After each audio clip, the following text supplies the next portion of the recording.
Hi, everybody, and welcome to the Talking Teal Season 8 Wrap Party. I'm Liron Cohen, And I'm Mimi Torchin. and we are Lady Parts TV. And it's our wrap, you guys. We made it to Wow. another season. Gosh. We made it out alive. Maybe not all of us, but actually, I think all of us. I think all of yeah. us. Seems like we're all. I This is a think- new one for Yes. for Wentworth. Yes, to we not think so. have- We're not sure, but I'm pretty positive. Yeah, and then we have your votes as to what you think about whether or not a certain somebody is alive or dead. But if she is alive, then this is, I think, a first for Wentworth to go through a whole season without killing anybody. Yes. Pretty amazing. Nobody died. Does that mean that at the end of season 9, Everybody will dies. die? That might be it. There might be an explosion. I wore my Everybody will- two-colored Lou will hair. poison everybody and oh, then yes, burn the exactly. place. So I wore my bicolored hair, Yes. my bicolored COVID hair, just for you all today. Yes. So it's crazy. It was short last, Party hair. 6 months ago. Anyway. Well, this was a very special season because of the conditions under which we all saw it, Wow. and I'm talking about also Talking Teal, and we'll get to we'll talk about all Clinging of that to in each the, other for solace, for dear life. Yeah. Yes. But what is it? The 5th season of Talking Teal now. I'm think so. amazed at how Yes. engaged you all still are and You're how fabulous. you are. Fantastic. Better And, and better every year. We have a big party. A huge party. And we'll be here should, for a yes. few hours. Fasten your Get some seatbelts. snacks. Go pee now. Come back. We're going to first do your surveys. Then we have your creative contributions. Then we have emails and predictions. And in the middle of all of that, we have a very special message from somebody who's been watching you all and listening to what you've been saying. And she wanted to just say hi. So who might that be? Stick around and you'll find out. And you'll see, just to be a little poetic. And if you feel that halfway through you need a nap, take a nap. This Listen, isn't live. I mean, it's live for us, but there are 9 months before the new season, probably around 9 months before this. So you have plenty of time to watch, parcel it out if you savor like. every minute, okay? All right, we're going to start with the survey answers. We're going to take turns reading your answers out, and then we're going to tell you what our answers are, okay? So we're going to start with describing season 8 in one word, and I'm happy to say actually most of you stuck to the one word. So we have miraculously. That's not the case for anywhere where I didn't say one word. You used many words. And in fact, let me You had the best words. Let me preface and say I didn't include every single thing you wrote. I tried to kind of avoid repetition a little bit, unless repetition was of the essence. But I tried to cover everything that you guys had to say. It would have been a 14-hour party. Yeah. Okay, so describe season 8 in one word. Epic, enthralling, surprising, fascinating, Kath. Deranged, underwhelming, superficial, random, hurried, fractured, disappointing, compressed, slow burner, meh. You gave me all the I divided unhappy ones. Yeah, you get the happy ones later on. Better. What's yours? Mine is freaky.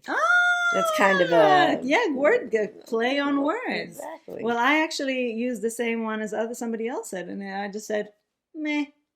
Oh gosh, no, I didn't feel meh at all. Describe the season 8 finale in one word. Subpar, maddening, anticlimactic. Grab bag I'll give you as one word because it's hyphenated. That's okay. Fizzle, chaotic, frustrating, unresolved, disappointing. Disturbing, revelatory, finally, great, cliffhanger, satisfying. Okay, so not as bad, not as bad. And mine was twisty. Mine was incomplete because I felt like they just left us up in the air and it was incomplete to me. I thought it was pretty twisty. Okay. Describe the last 5 seconds of the season 8 finale in one word. We have very different not actually that different 5 seconds from this between this episode and last year's finale. Okay. Nostalgic, tragic, rebirthing, Interesting. frightening, fascinating, fearful, and Pamela! Exclamation point. Sure. Suspense, fun, suspenseful angst. Now, She now, put that- now. yes, In one word. in one word. Suspenseful angst. Yes, and she's Dutch, so maybe it's like a Dutch version of suspenseful Maybe. angst put together. Expected, frustrating, inevitable, frustrating, savage. Oh, I didn't notice I put the frustrating Well, I twice. read it. It bore repeating anyway, yes. Preamble. What's yours? Mine is expected. Mine is potential. I'm choosing to look at the half full side of the glass, and hopefully. Well, I like It ended it. with I a just potential. thought it was not a surprise. Now, what was your favorite scene of the season? And I always love to do this because you remind me of scenes I've already forgotten. So, Kath and her goldfish in the finale. That scene for me is the essence of the character, not yet knowing who she is, but yet connected to her true self. When Vera told Joan right in close to her face that she knew she was faking her amnesia, that she didn't buy this charade for one moment. I also should tell you that most of this is cold reading for us because we wanted to be surprised. Yeah, so yes. even though I did some very superficial reading just to edit, most of this is We might stumble a little. When Vera grabbed the baton out of Linda's hands and took control of the prisoners who broke into the nursery, that was a very good episode, a very good moment. Vera going all badass on us in a matter of seconds to protect her daughter from the inmates. Okay. Drunk Vera. That was a good one. It was so long ago, I almost forgot. See, this is why I say they remind me of things. Vera, who shows baby Grace to the prisoners and hands her over to Boomer. Very moving after what happened in season 7. You know, I forgot all about it. It's beautiful. One of my favorite Me scenes too. as well. The lunchroom scene from episode 4. When we unpack it, it speaks volumes to the characterizations of the inmates. So go back to season 4 and check out that lunchroom scene. Allie confronting Episode 4, sorry. Allie confronting Kath in the showers. Actors were both extraordinary, and I finally believed that Kath was not Joan. You know what I loved about that scene more than anything? I loved everything about that scene, but her screaming and running out was... The Lou Reb robbery scene. Yes, talk about going back. That was how it started. Yep.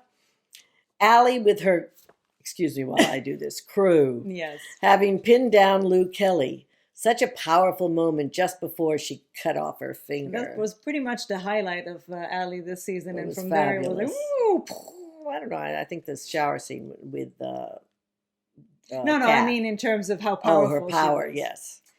The torture scene with Allie and Mari. Strange, I know, for several reasons. It was a highly emotional scene, even if it was very difficult to watch, but at least I had an emotional response to it because I was invested in the characters.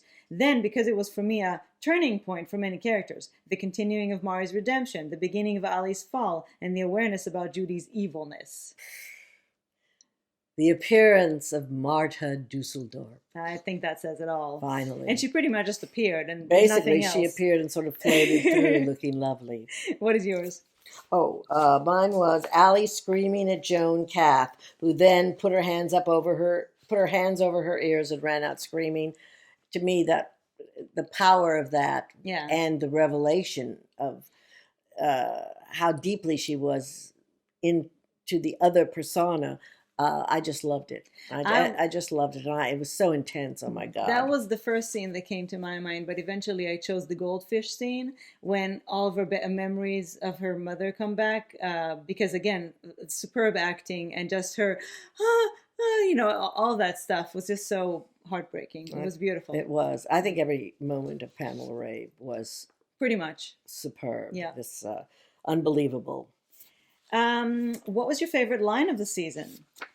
At first I was going to leave out who said to who and quiz you, but then I thought, oh that's too much. Okay, Vera to Jake, it's called being a dickhead. Vera to Will, after she helped him swap Ruby's file. I did it for Rita. Aww. Boomer, I reckon you can make cheese toasties with this. Talking about the steam press. Ruby to Boomer, after I've dialed you up, he, Gavin, will be like a seagull on chips. Now, is that an actual thing in Australia, or did she come up with that? Well, you'll have to tell us. I mean, here it would be like flies on shit. Yes, but Speaking I've of never flies heard that. on shit, like pens. Please tell us if we have a fly on our heads, okay? Yes. Mari, you used to be all smiles. Now you're just a cunt. I forgot that line, and I love it. Sheila, I'll wear the teal. And to Judy, you must have been such a disappointment. It's a good one. Allie, do you know what top dog is? It's a poison fucking chalice. Chalice. You bust your guts for these women, and where does it get you? Fucking nowhere. It gets you fucking shivved, like B, like Kaz. Why did I think I'd be any different? That was good. Allie to Lou. Fingers Kelly? That's what they used to call you? Well, it'd be funny if you lost one of yours. Kath to Vera. I want to know what I have done to deserve your enmity and disrespect. Kath talking to Jake. You seem a little confused. Maybe you should see Dr. Miller. He's quite capable. Lou to Joan. Who you gonna call? Nutbusters? Let me just read that again. Who you gonna call? Nutbusters? Lou. It's okay, everybody. I got the fly. That really was one of my favorite lines. Lou to Reb when Mari comes back to her cell after being waterboarded. What the fuck happened to you? Now this not one of my favorites. Linda Miles, go starve yourselves to death. See if I care. Definitely not one of my favorites. Miles. What's yours? Oh, mine was, guess what? I left it behind. How could I have done that? Because you wanted to think about it some more. Yes, I wanted to think about it some more, and I forgot. So I'm going to have to agree with, you used to be all smiles. Okay. Now you're just a cunt. Okay. I'm so sorry. Well, mine is, they don't like to be jostled. Oh. Or also I have, I like the feeling of being in control. And basically, every line Kath has uttered this season. Yes. Who could have thought? Who could have imagined? Thought? My God. All right. What was your single biggest what the fuck moment of the season? When Ferguson ends up with amnesia. That's a big moment. Yeah. Quite a long moment. Miles hitting Joan with the baton. That certainly came from nowhere. Yeah. No. Sorry. Judy literally backstabbing Allie. Dr. Miller bringing Joan / Kath to the nursery. Huge what the fuck moment. Moron. When Vera tells Miller she thinks that Linda might have a problem. You think? When Vera told Anne that Allie told her that Lou beat her up. When both Vera and Jake gave away they are the parents of baby Grace to Joan Kath. Edit in the stupid sign. Stupid sign is in. Rita's swing to disarm Jones using a rod that was hidden behind her back. I'm just coming to give her a hug. Yeah, right. Mm-hmm. The food strike that lasted one day. That was a low point. Allie cutting Lou's finger. Women that take showers alone. Yes. Yours? Mine is Judy stabbing Allie. Well, mine is Allie going to take a shower alone after she had just been beat up, and Mari tells her, don't walk alone, it's dangerous. Who is currently your favorite character? Name only one, and why? Boomer. Humor, heart, and one-liners. Boomer. Big heart, great sense of humor, lovable, loyal. Mari. I never thought in a million years Mari could redeem herself, but she's finally doing right by the people she cares about. Mari. I believed her transition. She accepted what her son Danny had become. I think she wants to make her life count for something while inside. I trust her feelings for Reb. I know she will be able to outwit Lou. Mari. I believe her redemption arc is real. I believe she will do whatever is in her power to protect both Allie and Reb, and that will probably be her demise. Okay. Vera. She has become extremely badass. Vera. She has had such an amazing growth arc over the seasons, and I really do like seeing her confident and ready to defend her child this season. She isn't taking shit from people anymore. I would have to say Vera. Nope. Until I would have said Vera. I would have said Vera until recently, but I'm eating my shorts that I might have to say Joan. The character arc this season was outstanding, made possible by Pamela Rabe's brilliant acting. I think I know who this is because she has to eat her shorts. I'm afraid I'm going to have to say Kath Maxwell. Watching the bewildered woman, so fragile, nervous, apologetic, and intimidated by these strange surroundings and its inhabitants, was mesmerizing for me. Kath. The surprise turnaround with an old trope of the freak to almost meek and vulnerable Kath. The delight and surprise of the season. I can't say it enough. Bravo, Pamela. Lou Kelly. She is tough and vulnerable at the same time, and she's got humor. Lou. Just the way she carries herself. Perhaps it's her charisma that draws one in. Also, I definitely don't think she's a killer or enjoys killing. She's rather a hustler. For example, fights for a particular purpose, in this case, Reb's surgery, and gets hyper-focused when she's committed to achieving it. Interestingly, I think Lou's more dangerous when she has no purpose to focus on, like in her top dog days. You can see how shifty, restless her eyes get in those moments. She scares me. Sheila, because she's played by Marta Dusseldorf. And, yes. well, it was Kath. But now that's over, so we'll see. Yeah, exactly. Mine is Kath, but I'm saying if she stays Kath, because Pamela is a fabulous actress, and because Kath basically has all of Joan's good qualities, but none of the bad ones. I still would say, no matter what happens next season, that Kath was my favorite. Right, for this season, yeah. For this absolutely. season, I don't think there was anyone who could touch her. No. I mean, to see Pamela Rabe's virtuosity was absolutely mind-blowing because I fell in love with her when she first came Yeah, on. I know. We've said it a million times. But what I also think is that Kath as a person, I like Kath as a person. Yes. She's so she was sweet. so gentle. She's intelligent, highly intelligent. Again, she has all of Joan's good qualities. She has this insight into people. She's just so smart. But this version is also sweet and kind and, kind of lost. humble. And so... I loved her. Who is currently your least favorite character? Name only one and why. Judy.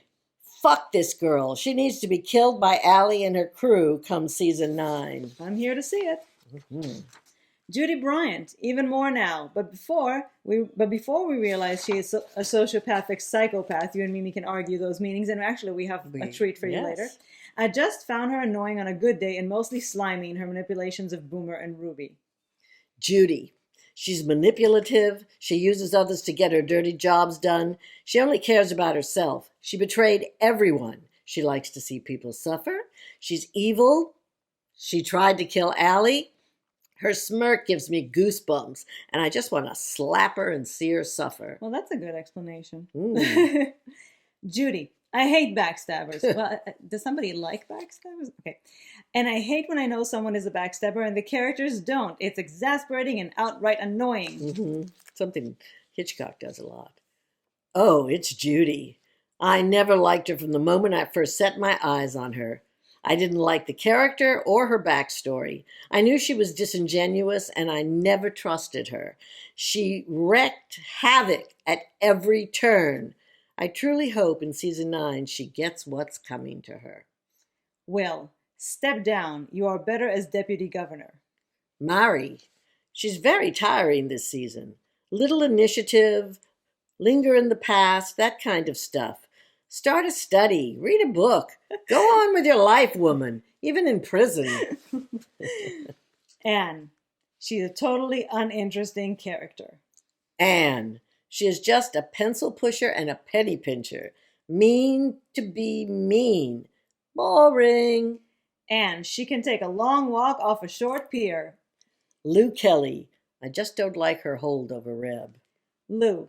I wanted to like her, but she's really quite twisted and deliberately inflicts pain on her victims. She's just an arse and a selfish one, too. Reb. He made a good first impression of being this nice, vulnerable, sensitive young man with a very troubled past.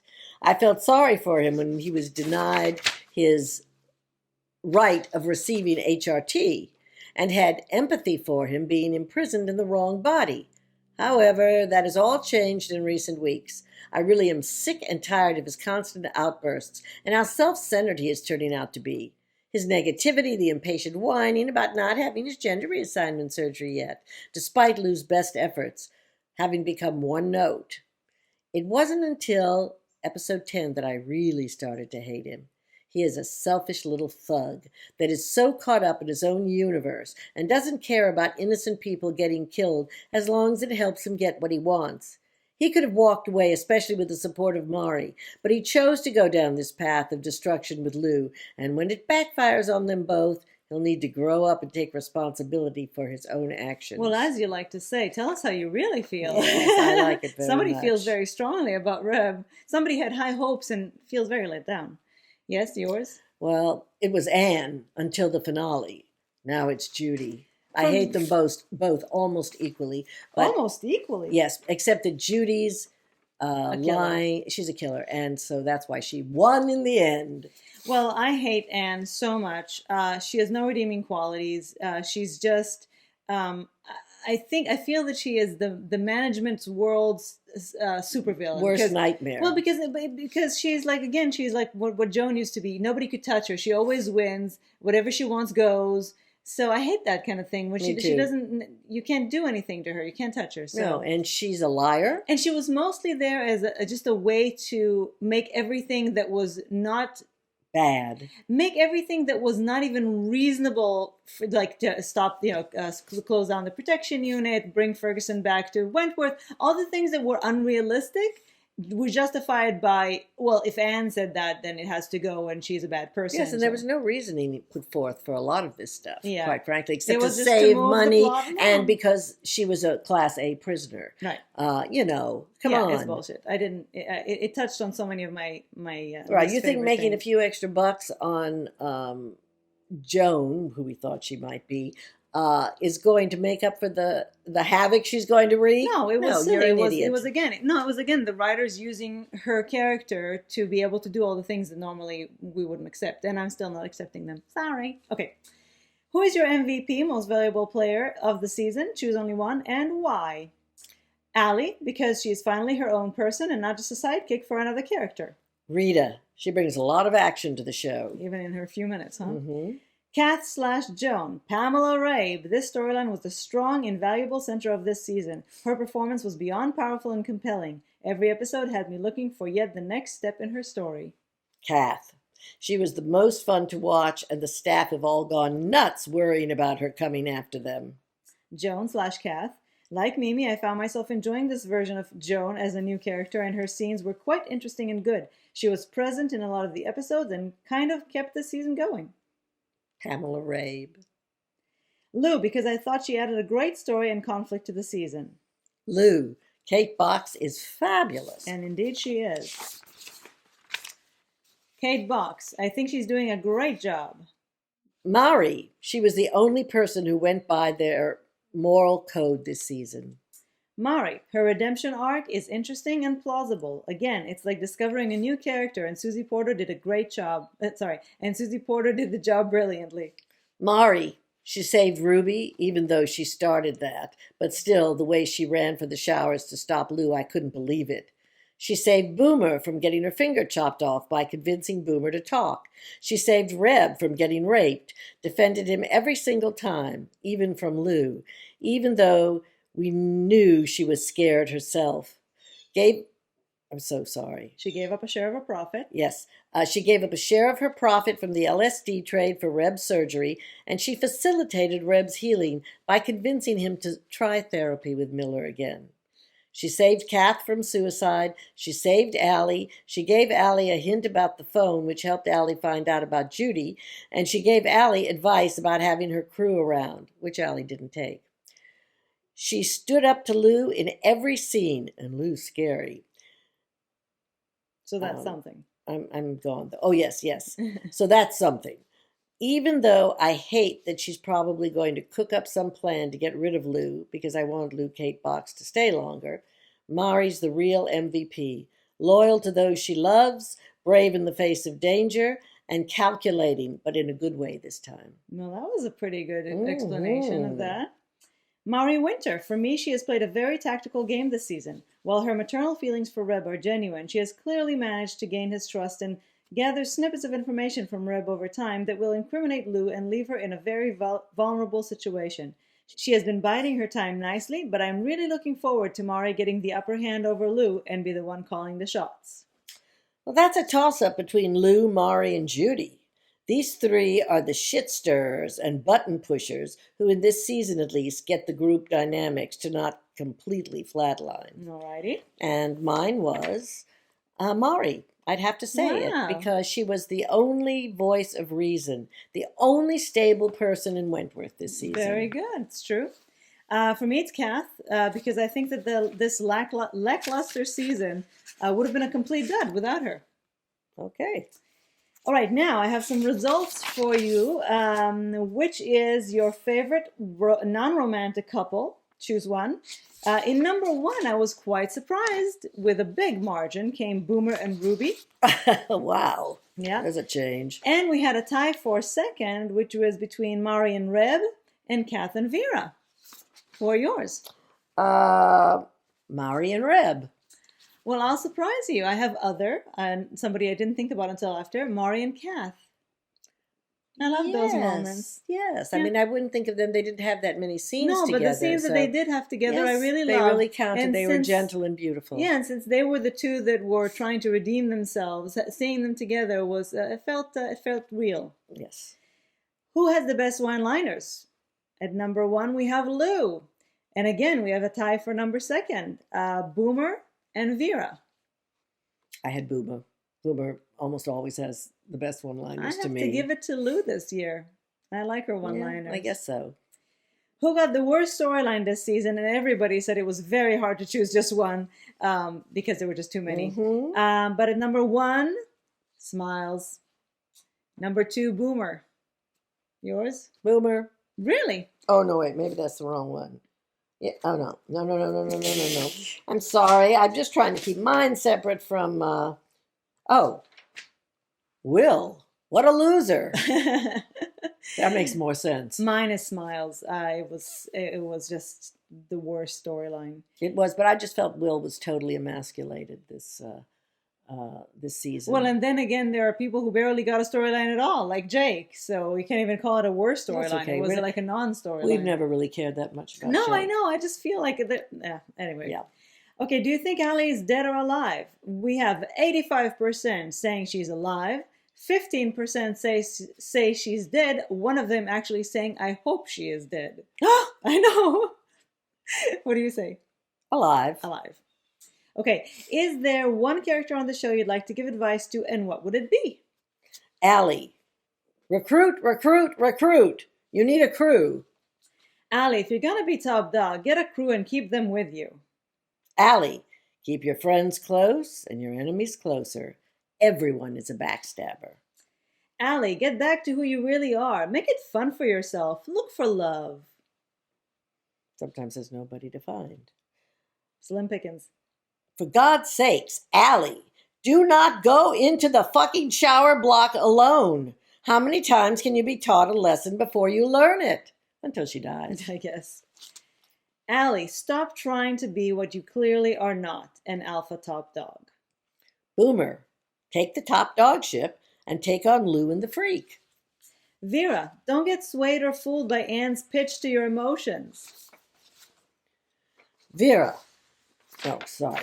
I know it's painful and difficult to let go, but don't let your hate for Joan and all her misdeeds consume you.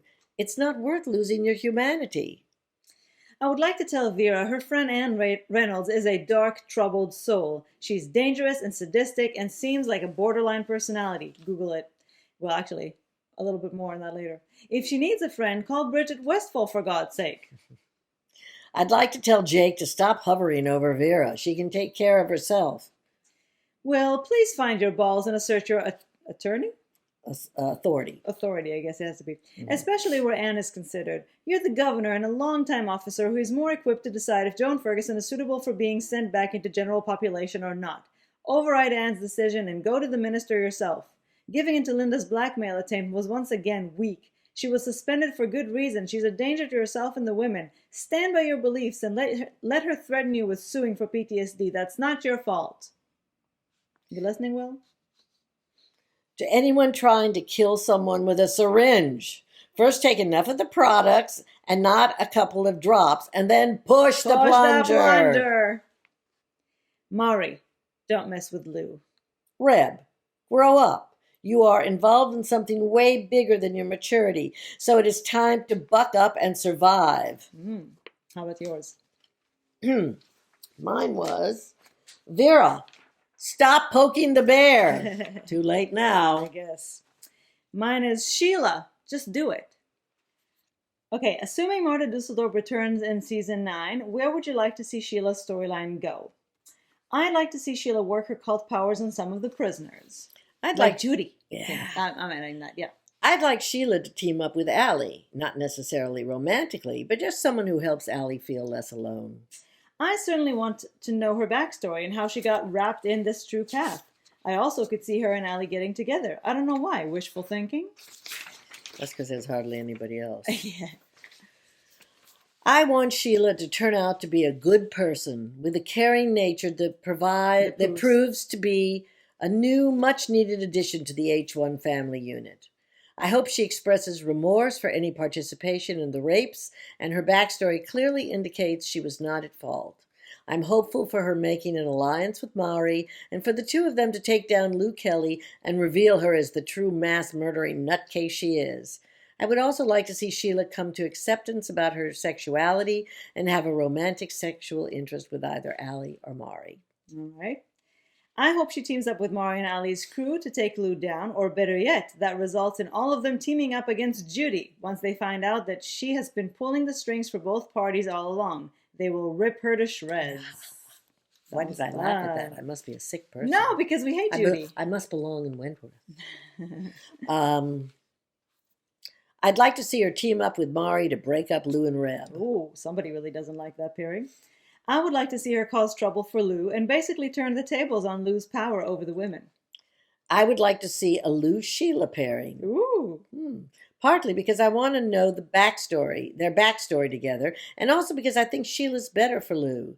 Lou needs a firmer hand with her anger issues, and probably only Sheila's magic touch can do the trick.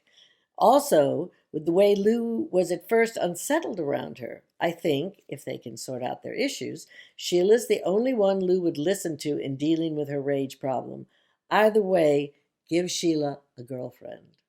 I would like her to team up with Maury and be co-top dogs and save Reb from Lou and help the women. Oh, amen. I'd like to see her get involved with one of the women, perhaps Maury. Okay, magic one time. Don't we have anything to say? Yes, wait a second. Oh, yes. Okay, magic one time. In my Wentiverse, Sheila and Lou and Reb all go down for their involvement in the burnout suicide cult thing, and the first half of the season deals with the ramifications of that. A true specialist is brought in. Well, you mean not Dr. Miller? A true specialist is brought in to help them deprogram fully. Sheila can't hide from her big fat lesbian feelings coming to the surface as the whole cult brainwashing wears off, and her attempts to manipulate others to distract herself only go so far. Lou realizes that once Reb has transitioned, she will be with a man, and that doesn't sit well for her with her needs. Reb doesn't need her as much as his transition furthers along. Their relationship also transforms, much to Reb's horror, and Reb will act out. Boomer was not wrong. Sheila and Lou can't help their feelings for each other, also resurfacing. Sheila and Lou become a couple and cause all kinds of interesting discord in the prison as Allie's protagonists. I wouldn't want to be Lou's enemy. I want her to become part of Boomer's crew and become top dog. Okay. What about yours? Bring down Lou, Judy, and Anne is what I'd like to see her do. Have a romance with Maury. Become Queen of Wentworth. Oh, okay. Well, I wanted to realize that she was wrong to try to cure her homosexuality. And I wanted to become a true love interest for Allie. She's truly remorseful for all of her actions. She embraces her sexuality, and she starts a pride club in prison to support the community. Oh, you're such a dreamer. I'm such a lesbian. You're such a lesbian. Okay, if we got a do-over and could rewrite one of season 8 storylines, again, everybody was like, just one? Yeah. Which would it be, and how would you rewrite it? Ruby, Boomer, Allie. Terrible. They would have never gone against Allie from the get-go. I'm disappointed in my H-Block family. I would write it so that Judy gets blamed for bashing Anne, let her be slotted, and then attack Allie when she is secretly let out of the slot early, unbeknownst to the governor and GM. So you still wanted to attack Allie. So who's going to let her out? I wonder. No. Oh, probably Anne. Linda. Oh, I would rewrite Smile's storyline. I would explore her PTSD from the siege and create a backstory for her. Jackie Brennan is a great actor, and she is just wasted there. I would like to have seen the PTSD journey of Smiles, flashbacks from the siege and the fallout from it. Did she get leave to recover? If so, what happened? How did it impact her everyday life outside of Wentworth? What is her home life? I would have liked some of her outbursts to not be violent, show little triggers that flash momentarily. All those could have added up to us understanding what she went through. I want to empathize with her. This is a good place Very for me to good. say something, by the way, that I've forgotten to say many times this Yes. season. The first episode had a lot of outdoor scenes, and that was it. Yeah, Except for the courtroom, that was it. We didn't have any outside, and we always say how important the outside is. Okay. I would return Smiles to her former funny, snarky self. Making her cruel is a disservice to the character. I agree completely. Linda's storyline. It wouldn't involve using her PTSD as an excuse to make malicious comments. It would be a bit like how they handled Will's trauma over burying Ferguson, and before that over his wife's death, in the sense that we would follow Smiles home and really see how this PTSD has affected her life and relationship with people. Something more realistic, empathetic, and definitely nuanced, so that we don't like her actions, but we also feel sorry for her. Then it leads up to that scene where she had a meltdown, and this time she's actually forced to go to therapy and starts addressing those issues. I just want to say as a sideline, I don't think the writers had any idea how much we care about Smiles. Well, you know and what, that's though? why they sort of short-shrifted her. I know at least one writer who watches Talking Teal or has watched Talking Teal in the past, and we always talk about how much more Smiles we want, how much we love her. So I can only, I mean, I don't know.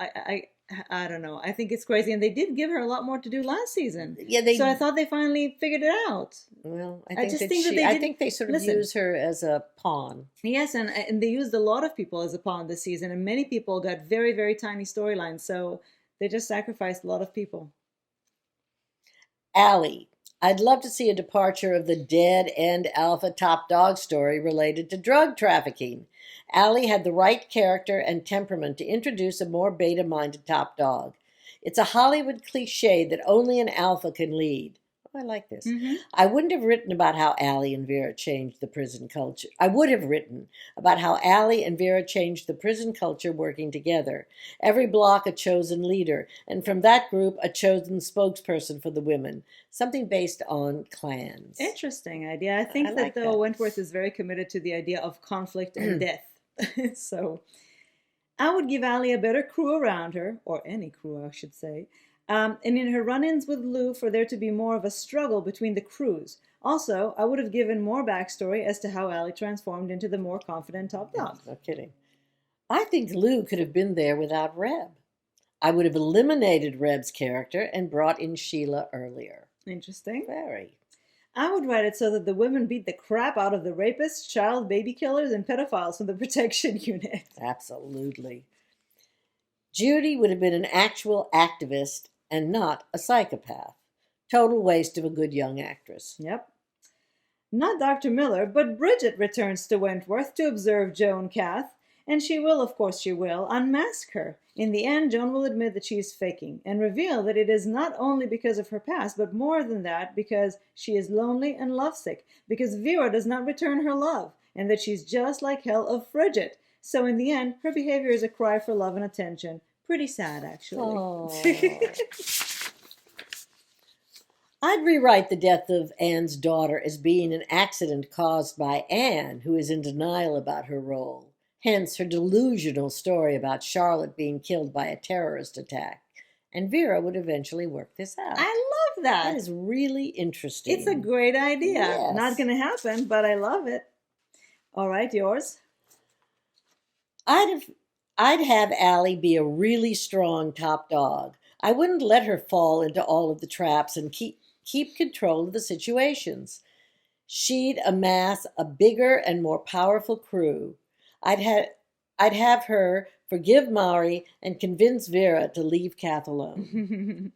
Well, I'm not going to repeat the many answers about Linda, but I would rewrite Smiles. I would give her a real PTSD storyline, and I would most importantly show her at home, show her actual life, and I think that she deserves to find love. I do too, no matter who it is. How would you write the Kath Jones Season 9 storyline? I'd like to see Joan not revert to the freak.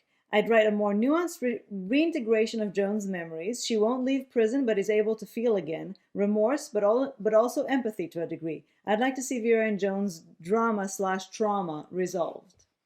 In the end, I think they should keep her Kath for most of the year. Then the last episodes have Joan reemerge and have Vera kill her. You are really a sick puppy. I would write it so that Joan/Kath, in realization of her memories and former identity, tried to redeem herself, aka Mari. So she knows she's the freak, but that personality is gone. But no one believes her until she sacrifices her life for someone. Ain't that always the way? I hope she still remains Kath in spirit, but is aware and in control, like Joan would be without the monstrous horror villain from season 5. She will do whatever it takes to be released and clear herself of her crimes, but will not go on a rampage killing or mind-fucking COs and inmates. I would not let her remember that Vera, Will, and Jake put her in that box. I would like to see Joan address her issues through therapy and heal. Joan returns to her former personality and gets murdered outside the prison. Oy, oy, oy, indeed. She knows who she has been, but is determined not to continue but is determined to continue to be the Kath personality, trying to make up for her misdeeds of the past. Okay. I would leave Kath in control and have her constantly fighting to keep Joan from emerging. Joan could come out at times, and Kath could keep Joan from completing any naughty plans she might have. Remembering the death of her mother and the goldfish she once had may be the turning point for Joan, when she will learn to let go, stop blaming herself, and return to that woman she once was before Gianna's death. And after a long sequence of events, the women may finally accept her presence, which will lead her to being the eventual last top dog. Or else it could go to the complete opposite direction, and the freak will be even more villainous than ever. No. If that is the case, I am so looking forward to Lou getting a taste of the freak. She won't have a leg to stand on against her, and will be the only one pissing in her trousers this time. Also, nothing will satisfy me more than seeing Joan wipe that bitch-faced look from Anne's face by having some incriminating dirt on her from their past, going back many, many years when they met working in corrective services. I have a feeling Joan will send Anne to retrieve those hidden passports, buy her new plane flights, and be forced to help her in escape. Surely there is more reason to Anne's existence than just being a conniving office bitch. Well, as we said, yes, her job is to bring Ferguson back, close a protection unit, to do everything that can be justified by wanting more money. How about you? I'd have her be a little stronger. I'd like her to convince everyone she's Kath, except for Vera. We obviously need her to realize who she is for next season. Okay, well, I wanted to remain Kath. I wanted to incorporate all of Joan's good qualities, but remain Kath. I wanted to be the last top dog and rule benevolently and work with Vera to, better the women's lives. And I wanted to have a love story with another prisoner. Yes. I don't mind. Not a goldfish. Not a goldfish. What are you most hopeful for in season 9? I would like to see clips incorporated of all the characters from the past, whether it's with memories or visits. I like that. That we have positive solutions to some storylines. That Frankie and Bridget are brought back briefly, perhaps to visit Vera or Boomer. I am hopeful the writers will give us closure on what happened to Maxine. I would love to see Maxine show up for a visit after her treatment at Barnhurst turned out successful and she got her parole. I also hope Frankie will make a few appearances, now with a new law degree intact, and be the one who helps get Boomer acquitted for the mercy killing of Liz. and for Boomer to be released and go live with Maxine as soul sisters. And it would be nice if Boomer manages to conceive by attending a sperm bank clinic or by a handsome escort Maxine and Frankie hire to celebrate her first night of freedom. I'm also hopeful Linda will get the help she needs, and has a lucky break by winning a bet she was initially reluctant to place. My final scene is of her leaving Wentworth with a typical sarcastic one-liner aimed towards them all and jumping into a hot sports car with some hot toy boys. Sounds familiar. Yeah, waiting to drive her into the sunset and blow all her winnings on him. Partying, booze, and casinos. Giving it 6 months, she will be back penniless. The Boomer gets her happy ending. Very important. That Boomer finds true happiness in some way. She deserves all the best. I love her. A romantic storyline. Please, let there be romance. Satisfying payback and justice done to the evil wenches of Wentworth. Judy needs to be found out and absolutely slapped back into place. Lou either needs to show some humanity or be totally taken down. I wanted to come out that she poisoned all those people and burnt down the true path. Rita's return. With so many villains, she'll have her work cut out for her.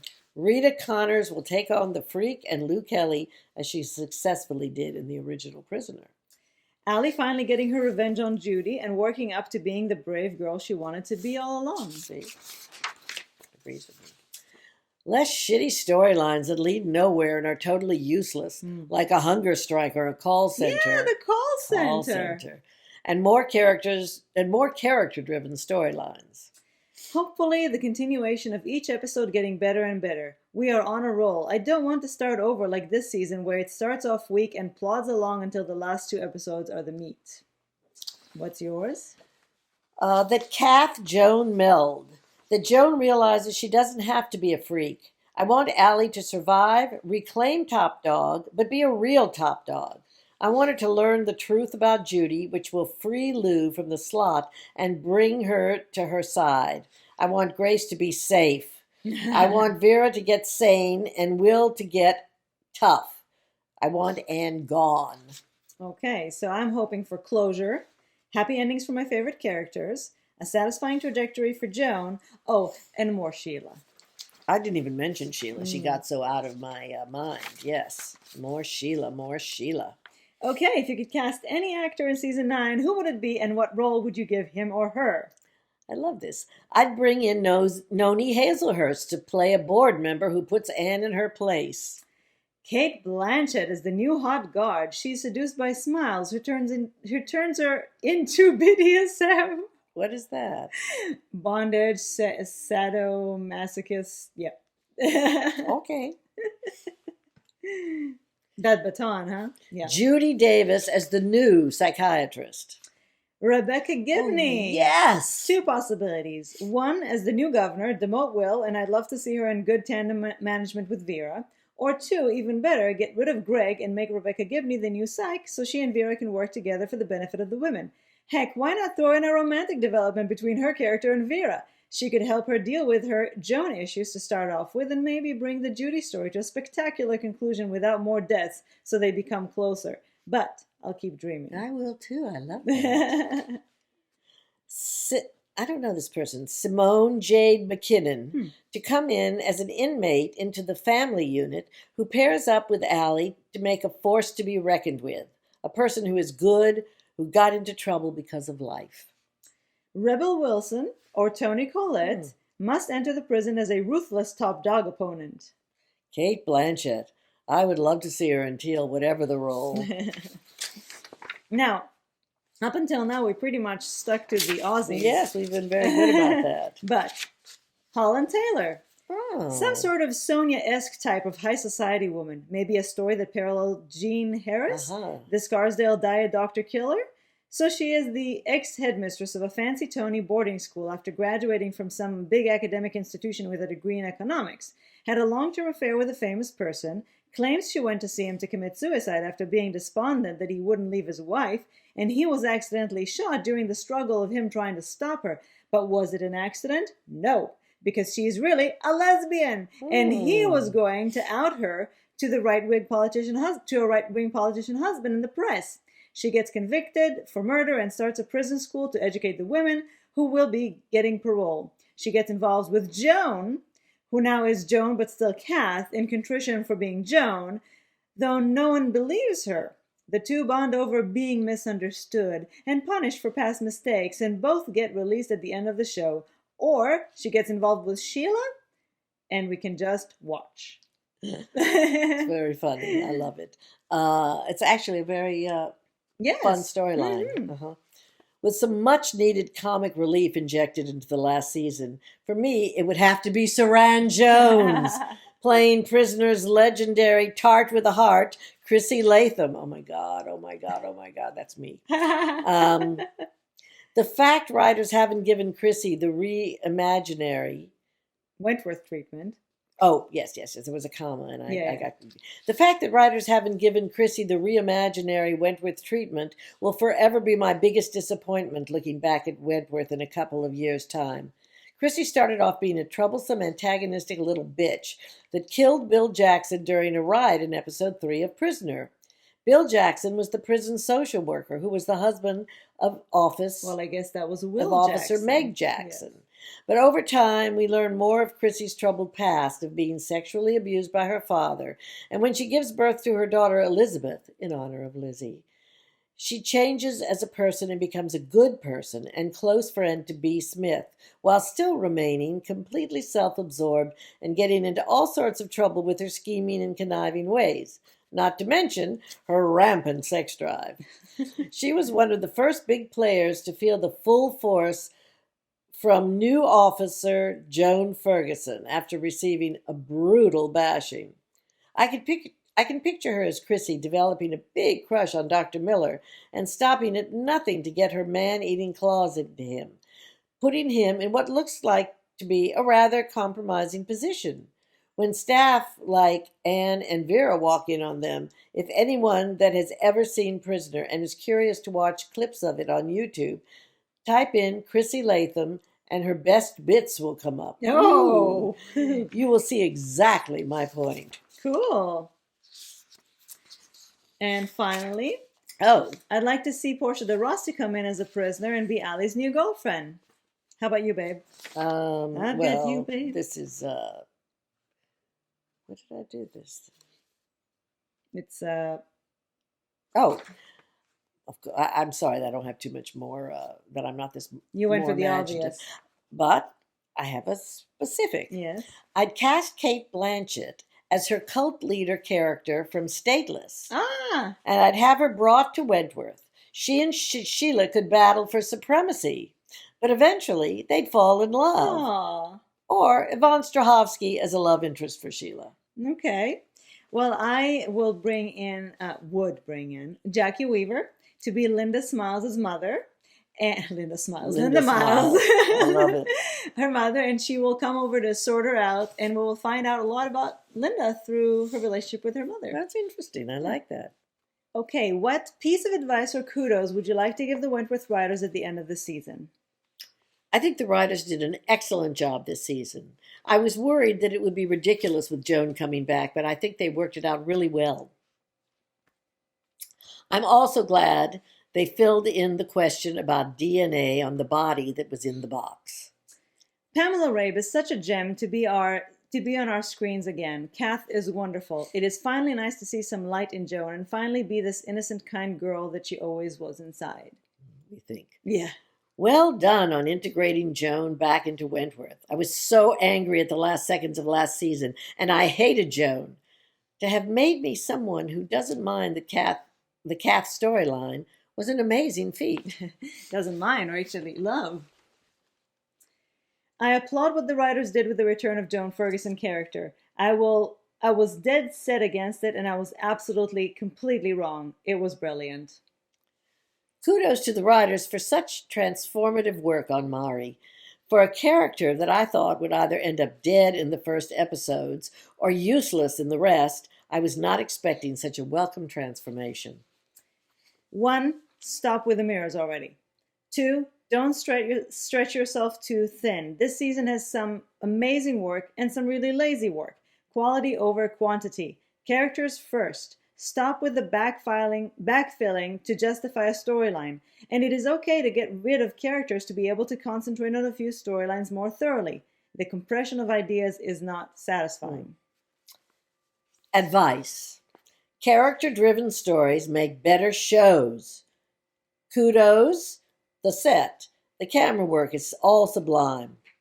Thanks for bringing the show back for another 2 seasons.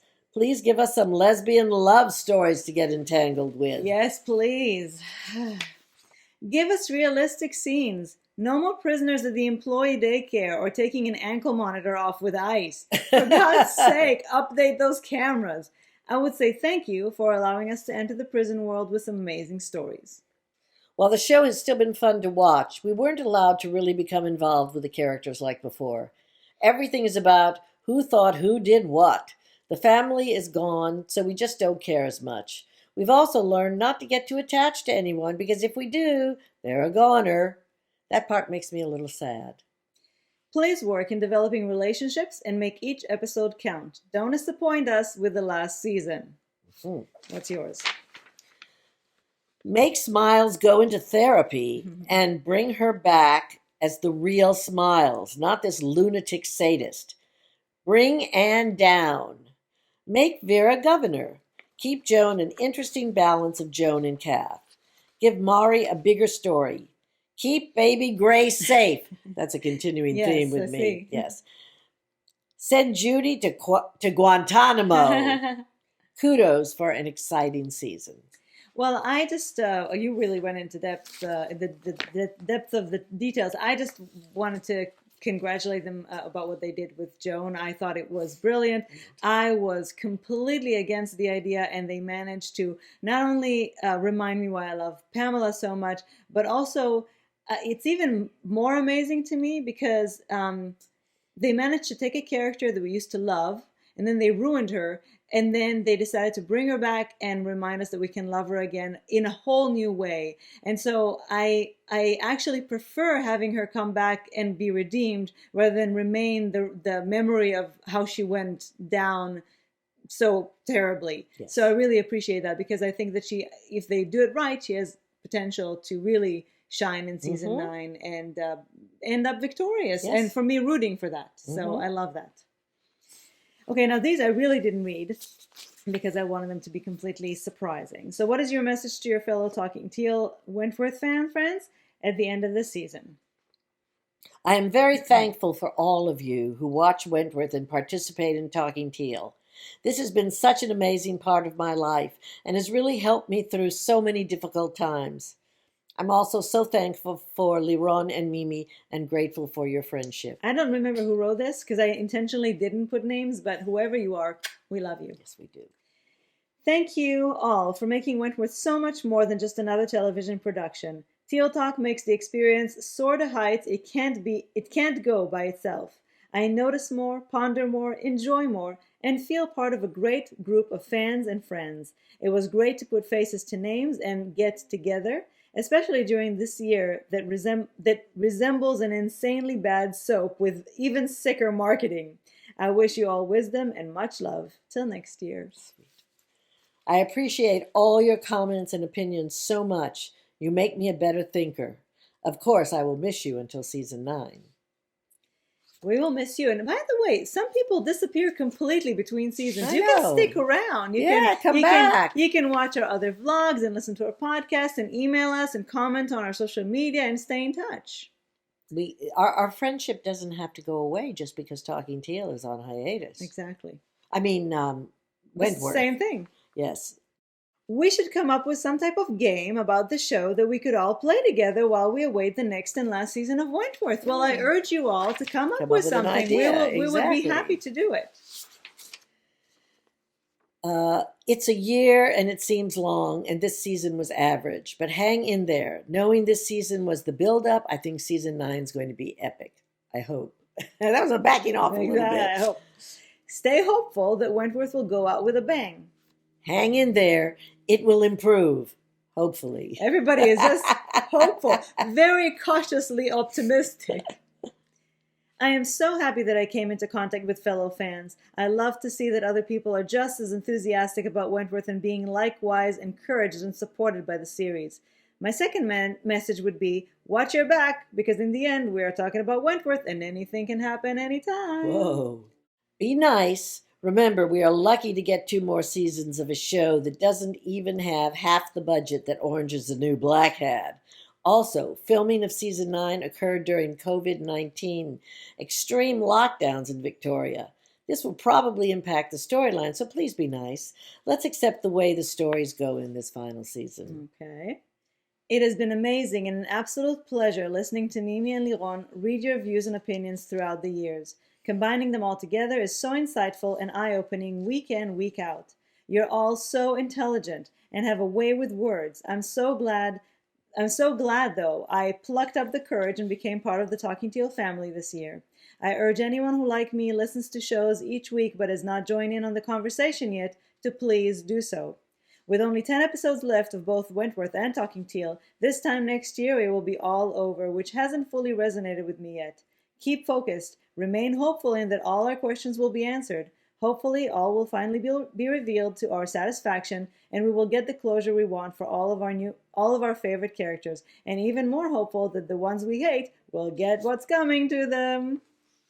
I know it felt slow and confusing, but season 9 will tie up all the loose ends, and I can't wait to see the explosion that awaits.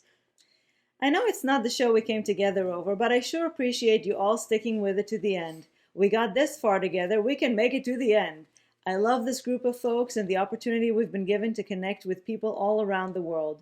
Thanks to Liron and Mimi for creating this little family, and the Wentworth writers can't tear apart. Ouch. Love this Talking Teal family, made possible by you, Liron, and Mimi, of course. Hope you all stay safe in this time in history, and thank you for all the insightful comments, thoughts, and predictions you give each week. It totally makes every season of Wentworth something to look forward to, no matter how good or how bad the episodes are. Thank you for making being a fan of Wentworth so much extra fun. Thanks again for your participation, your commitment, your fine and precise analyses, your crazy theories, your predictions. Thanks for making me feel like I'm part of a family. Certainly how we feel about it. It is indeed. The show wouldn't be as good without you. There wouldn't be anything without you. Don't read spoilers. Sit back and enjoy the show. Watch Talking Teal and participate. And we love you all so much. Well, I have a little bit more of an Oscar speech. I knew it was all going to be long, so I tried to keep it short. Yeah, no, it's not going to be long. But I just want to thank everybody. So first of all, I'd like to thank all the viewers for joining us and watching Talking Teal, for commenting on YouTube, for sending emails, for sending comments on social media, for engaging with us, because otherwise, what are we doing this for? You are what makes this what it is. To our contributors who have brilliant, oftentimes hilarious insights every week. You amaze me that every week you sit down, you type these extremely long emails. You are what makes this the heart of Talking Teal. So thank you for all your hard work. To Lynn, Danya, and Jen, thank you for your extra help. To the fabulous people of Wentworth for doing a show that's still in its 8th year, still gets us talking for 2 hours every week, and that's after editing. I think it's amazing, and even though, again, sometimes we bitch, sometimes we have to call out these things, but again, the fact that the show keeps us talking and writing and excited says it all. To a special thank you to the special someone who sent a shout out, which we'll be showing you right after this, indeed. For watching our show every year and for being such a support to it. We'll tell you who it is in just 1 second. And of course, to my wife, who is my perfect other half. I really, really appreciate that you get up every Sunday at like 9 a.m. and do this with me, and that you read all your notes, and that you are so hilarious and wise, honey. And for all your expertise, because I don't know how many of you know this, but this is a woman who used to get paid very nicely to do this. So And now she's not getting paid very nicely to do the same thing. That's okay. This has been a very, very bizarre, surreal year. And the last 3 months, I've been so wrapped up in Talking Teal that it's been a very good distraction. So even though I'm looking forward to resting from it a little bit, it's been a very different experience this year because it made us feel more together in a time that we are more isolated and apart. So thank you. Well, I didn't realize that we had the option to thank each other. So I just want to say there are no rules. There would not be a Talking Teal without Liron, who does all the work. Every once in a while, I throw in an opinion. I'll look at a picture, and I sit and share all of this that she has taken care to put together. I always joke. I always say Liron is the producer, the director, the organizer of Talking Teal. I am merely talent. So thank you, darling. Mwah. I love you. I love you too. All right, it's time for our shout out and a special thank you to Jackie Brennan, aka Smiles, who is still Smiles at heart no matter what the writers did to her this year. Jackie has been listening to what you have to say, and actually she's been listening to you for years. And she finally decided that, you know what, it's time to tell you how much she loves you. Thank you, Jackie, so much for this. Thank you, Jackie. We love you. We love you. Well, since we couldn't have a rap party, I thought I might as well crash yours. Hello, Talking Tealers. Jackie Brennan here, a.k.a. Smiles. Just want to say happy rap party. Thanks for watching Series 8. I've loved your passion for the show. I've got a couple of episodes of Talking Teal, and I love hearing your opinions, and I'm going to watch some more now that I've finished filming. See you all next year for Series 9, and hopefully we can have a chat. Bye. Thank you, Jackie, and we can't wait to talk to you. And actually, you all should know that we are planning to talk to Jackie. We've been planning it for a long time. As you know, it's not as necessarily as easy to actually do it. No. But as soon as it is possible, even if it's after the show is done, you will get the Talking Teal interview with Jackie Brennan. It'll be worth waiting for, I'm sure. Absolutely. All right, we're going to go to your creative submissions. Thank you to everybody who sent a creative submission, and I think a lot of it was inspired this year by one very specific character. I do too. And we have to start, absolutely must start with Jane, because I have so much respect for this woman for keeping her word and doing this even though I know it wasn't the easiest thing for her to do and share with all of you. So this is Jane's interpretive dance, which she promised in the case that Joan is actually not faking it. This is Jane's Where's My Fish?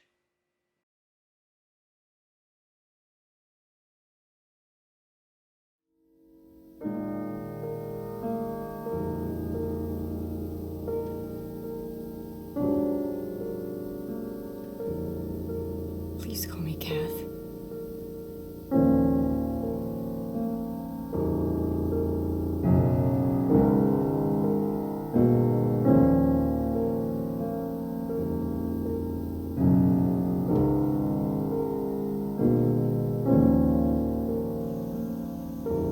Where's my fish? Where's my fish? Where's my fish? Where's my fish?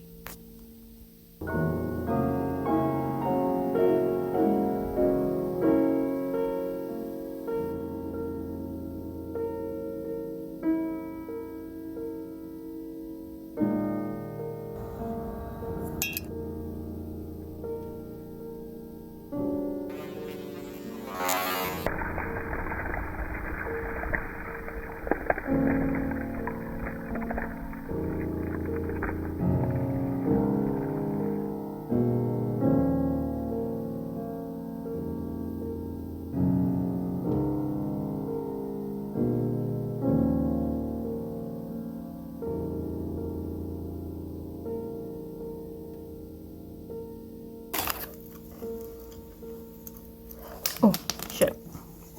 I will never be doing this again.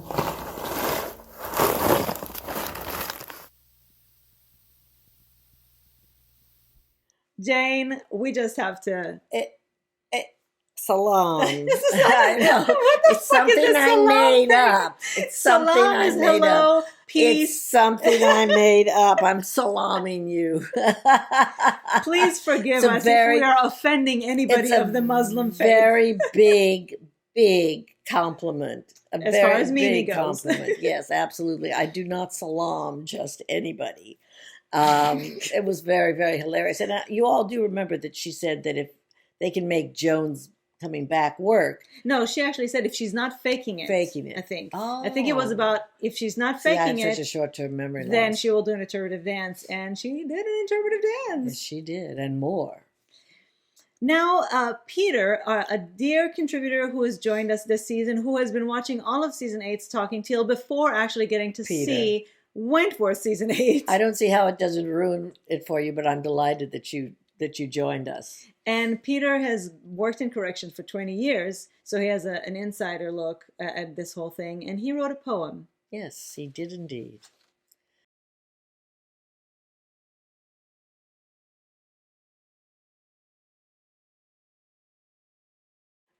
I hope I can do it justice, Peter. What is teal? It is the combination of blue and green, blue sky and green earth. The sky is freedom, heaven. You can see and be limitless. All around you is earth and fences. They nourish and contain. This is the grinding mill that is Wentworth. Into it are thrown women. Not much notice is taken of the reasons that have brought them to this color and place. They have broken society's rules, even though they may have or often do grow up in places where they have no idea what the rules are.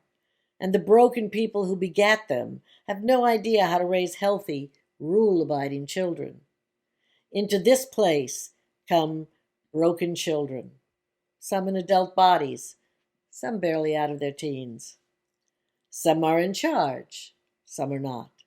They come into this grinder that will do its best to crush them to uniformity, to make them teal or black and white.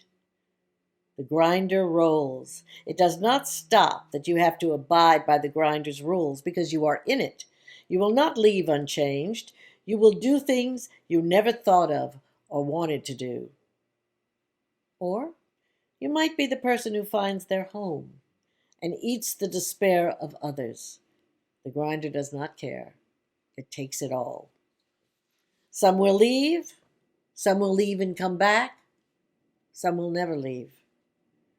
Don't be fooled, though. All will be changed by the grinder. It doesn't care whether you can think, feel, emote, or rage, whether you are happy, confident, fearful, or weak. It doesn't care. To come out of such a place is a qualified victory. To come out with love is a miracle. Their bodies may leave, but there will always be some part of them in there. Frankie and Bridget are the miracle. Boomer, Kaz, and Liz, the majority. Bee and Allie are casualties. Doreen, the oddity who creates in the grinder. Will, Jake, and Smiles, the lubricant. Joan and Vera, the teeth. It requires all of them to keep rolling. The story is sad, people broken, but once in a while a gem is created. That's why we keep watching. That and the hope of the sky, and even some in the grass and earth. Love can complete you. It's hard to find, hard to hold. It comes in teal, too. Oh, so beautiful, Peter. Peter, it was just marvelous. It was so beautiful. And again, knowing that you have a better understanding and a different way of seeing things because of your... You've seen it from the inside. Yeah. Yes. Thank you so much for sharing that. It was really great. It touched my heart. Yeah. And I think it also saying Bridget and Frankie are the miracle. It was so beautiful. Yes. Okay, Bridget, who works in creating products, and as you can imagine, this year the hottest product in the market is masks, has created Joan and Kath masks.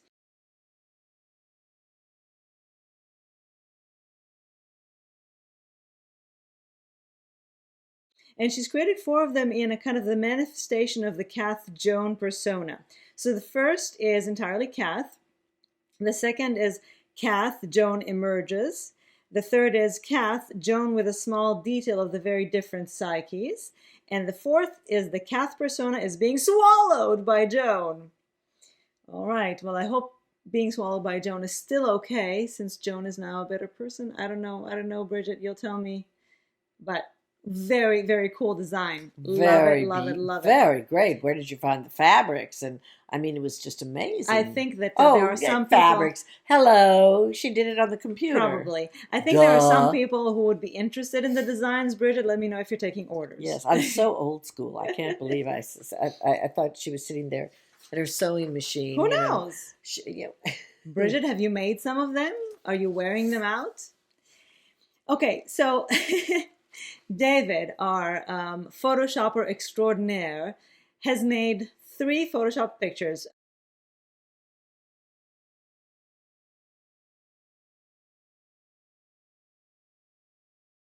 The first is a poster for season 9 of Wentworth, which is absolutely fabulous. I haven't seen it. The second is a banner for season 9 of Wentworth, also fabulous.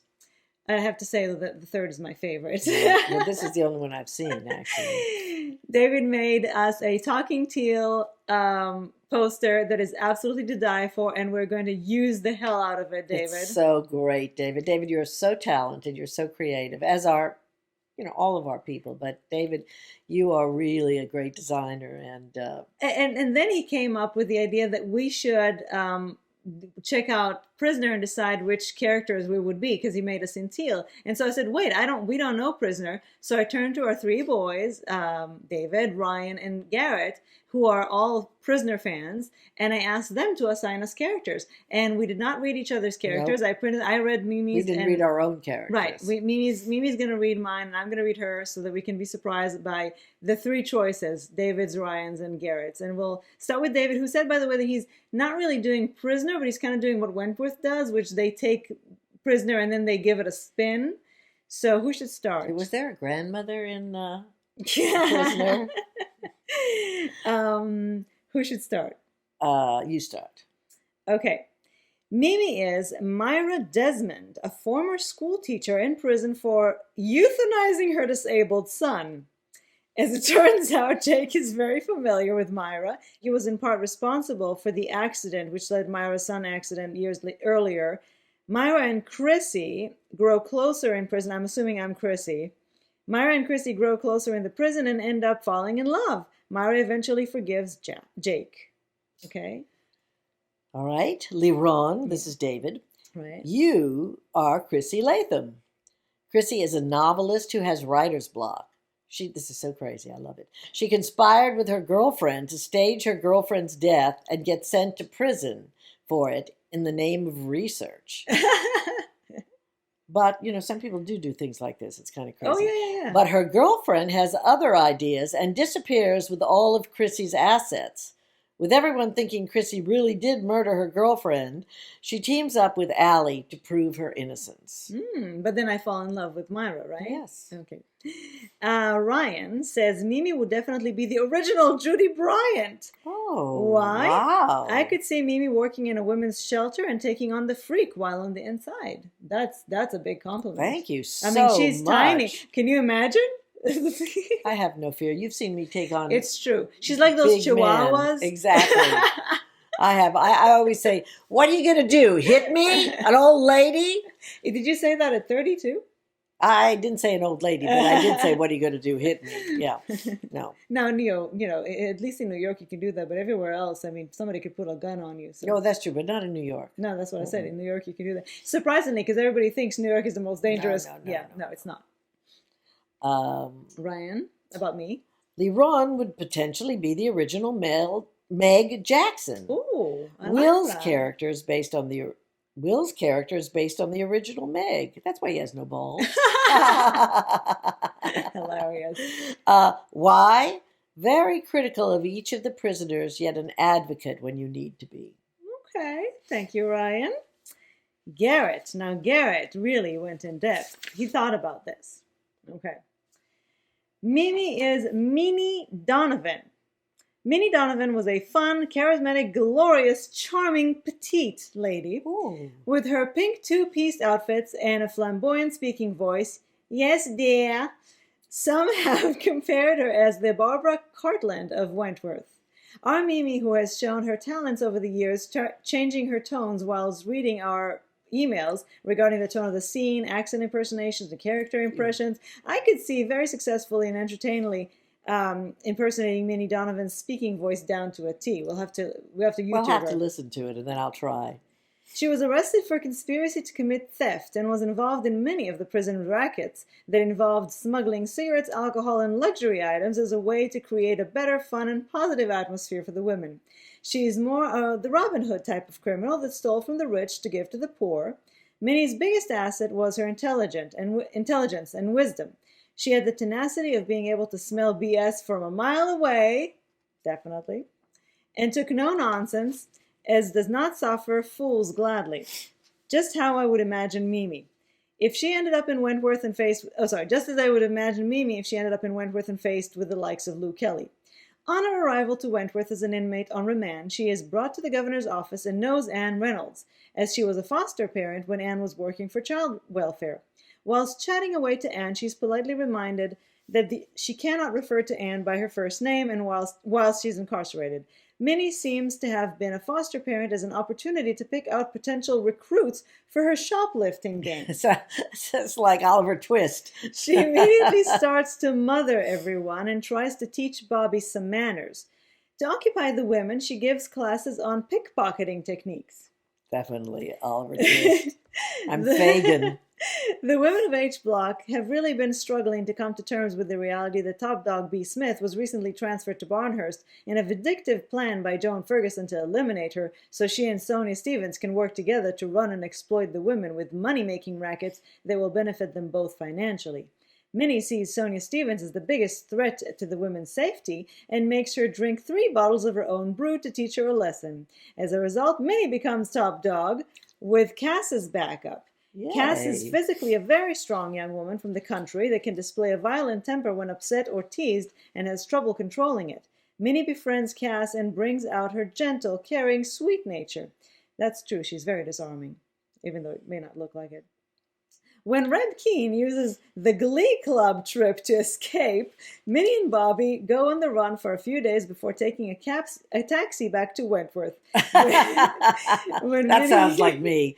When Minnie takes the blame rather than get Bobby into trouble, she's transferred to another block. Throughout the short few months at H Block, she certainly brought a lot of charm and elegance to the prison with her fabulous personality. Although in terms of size, she proved being small can't stop you from becoming top dog with her strong set of people skills, knowing how to put her wisdom to good use, just how Mimi would. You really got Mimi. Wow, you really got her. Thank you so much. I really, really appreciate that. And some of that is true, only because I'm small but mighty. But you have good people skills. You're very disarming. You're all about making it fun for people. You keep things lively. I try my You're best. very elegant. You don't take any bullshit from people. No, you can smell I can BS smell it from a mile away. away. He got you right. Thank you so much, Garrett. That's fabulous. And I think that when I looked at this, he got you quite right also. As for Liron, Garrett says, I would have to say Barbara Fields. Barbara was a beauty. Beautiful, classy, intelligent young woman working her way up the ladder of success. She is first seen interviewing Doreen for a job at the shoe factory owned by George Logan. But when Doreen sees a consignment of shoes being loaded onto a van and starts asking questions, Barbara is told to sack her. Barbara finds herself in a difficult situation as she quite likes Doreen, having given her support and encouragement to help her become a success. Something Liron I could see doing with a work friend suffering from low self-esteem and lacking confidence. Oh my God, did he get you? He did. Although I wouldn't. How do you know that, Garrett? It's so Liron. Although I wouldn't associate Liron with any of the offenses Barbara commits. Their similarities on being intelligent and quick, sharp thinking are the tools they both share in helping themselves survive Wentworth and keep one step ahead of the game.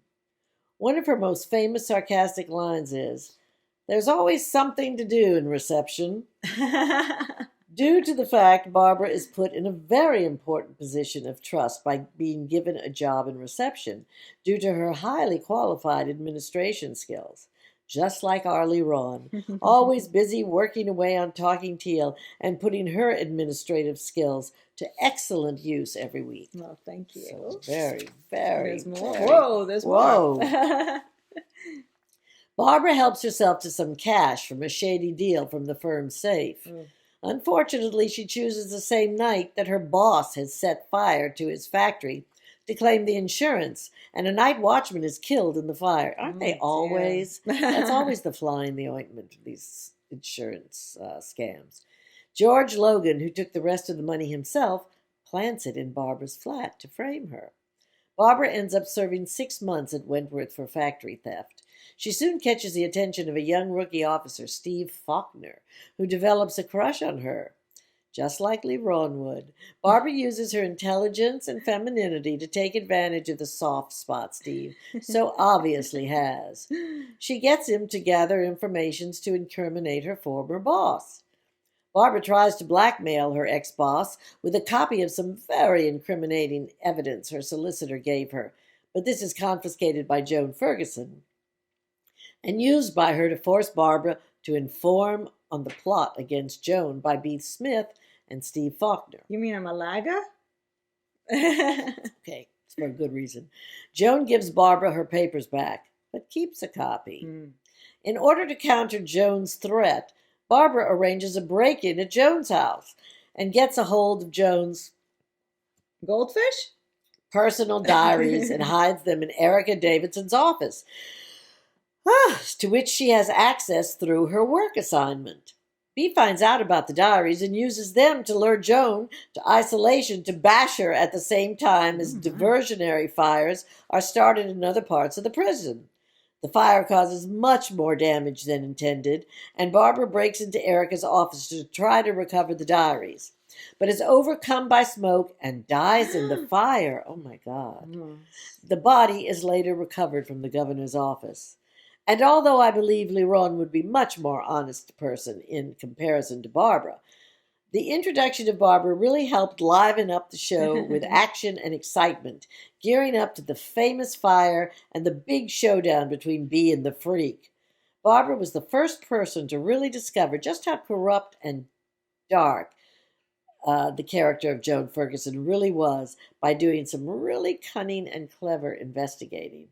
It's only fitting Leron gets the role of a character that played a vital role, like exposing Joan Ferguson's true colors. I love it. Excellent. Thank you. Excellent. Very, very good, Garrett. I love it. Thank you so much for taking all the time, Ryan, David, and Garrett, for doing that for us. That was such a treat. It was really fun. Thank you. Okay, now in addition to the fabulous posters, and thank you again, David, you may remember a year or two ago sent us to the wrap party a tour of the set using Google Earth. And since then, if I understand it correctly, they moved sets. Yes. And so David has redone his tour, and he's taking us on this lovely journey through Wentworth. We haven't actually watched it yet. We're going to be watching it for the first time with all of you. So here you go.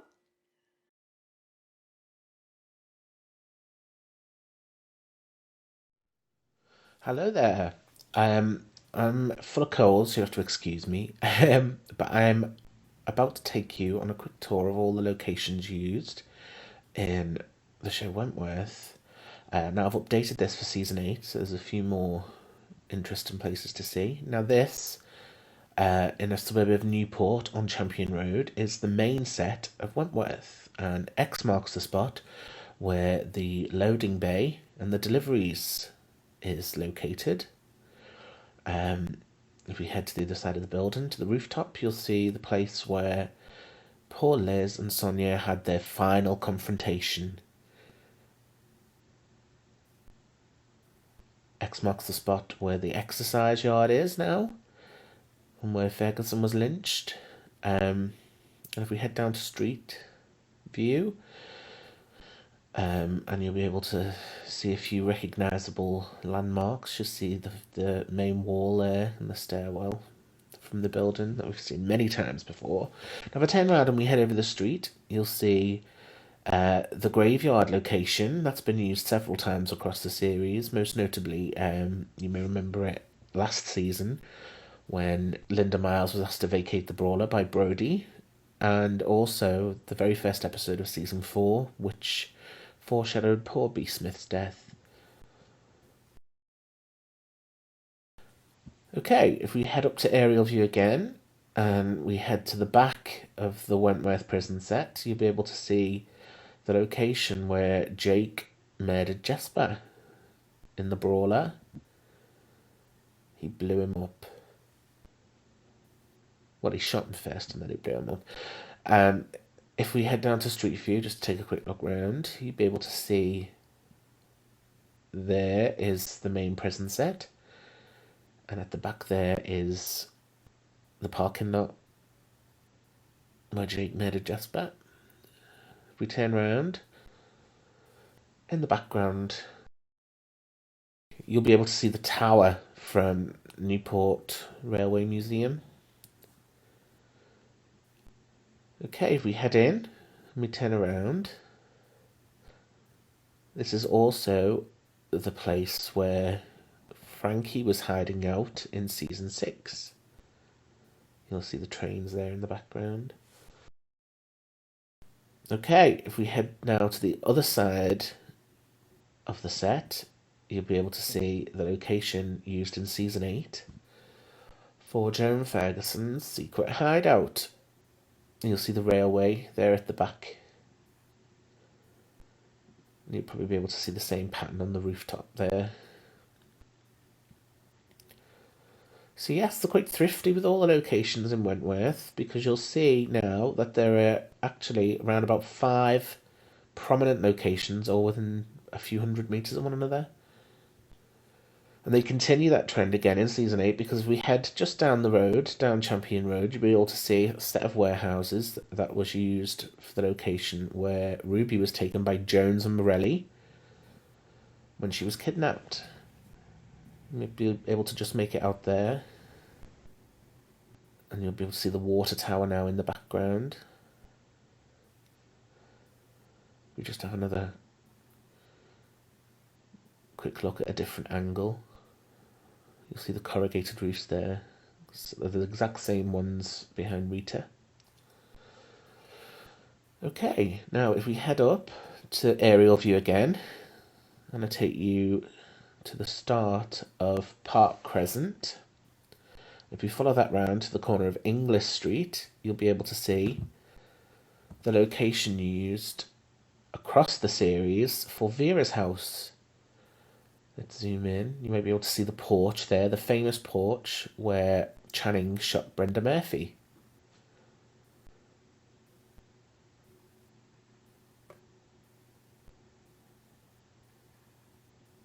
Okay. Take you back up to the prison set. Because if we start there and then we head northwest to Leslie Street, and we go down, you'll be able to see the location used for Bridget's house in season 4, when Vera went to meet Bridget to ask for advice about Ferguson. If we follow Leslie Street into Margaret Street, just to the back of the property, we'll get a quick look at the windows, which I've highlighted here, because if we take you inside, you're able to see the exact same, but the other way around. So that's how we know that's the right property. Okay, back down to the main prison set, and then if we head east to the junction of Yara Street and Douglas Parade, and we go down to Street View, you'll be able to see the set used for the petrol station, where Vera left Grace locked in the car, unaware that Ferguson was lurking.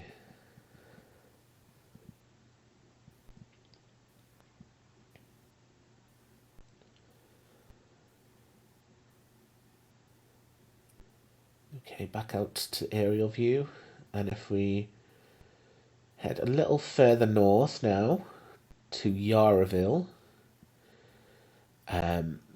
We're going to see the location used for Will and Anne's date. Well, I say date, it was more of a drink, wasn't it? And that is the Yara Lounge on Ballarat Street.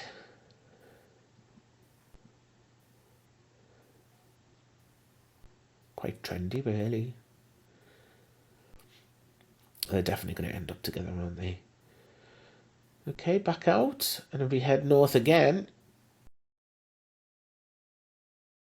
to Berkeley Street.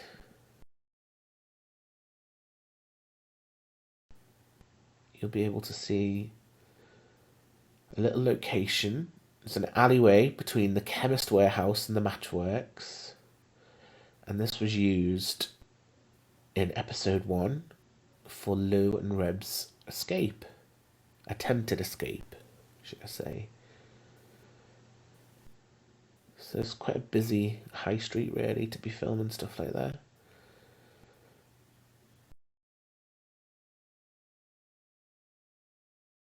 If we head out to just round the corner to Blackstone Street, and I zoom in a little bit, you'll be able to see the back of the Chemist Warehouse where the car crash occurred.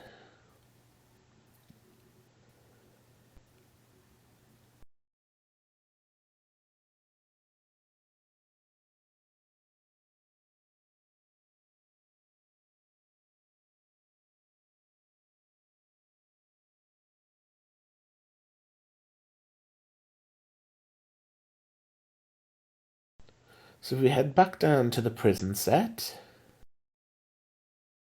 But then if we head northeast to the Newport power station, this is the location used for all the exterior shots of the prison.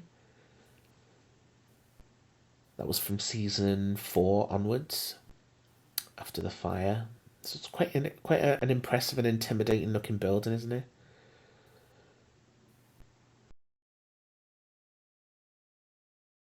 X marks the spot where Ferguson and B had their final confrontation. If we head to the back of the power station to a road, the back roads, it's also quite familiar. This is where Jake intercepted Jesper's brawler at the end of season 4.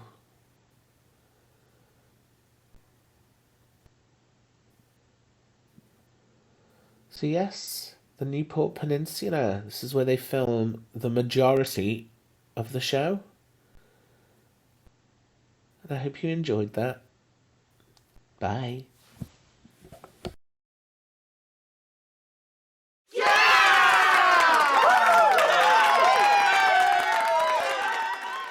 Now we have a very special contribution from this one, who decided this time she felt inspired by a certain somebody, by a certain character, to do her own little monologue.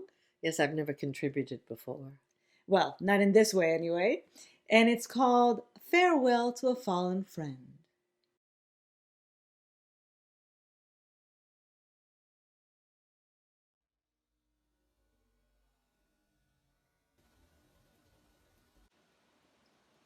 Thank you all for coming. Thank you, Mr. Jackson, for letting me have this celebration of Fiddy's life. Thank you, Miss Bennett, for the lovely box.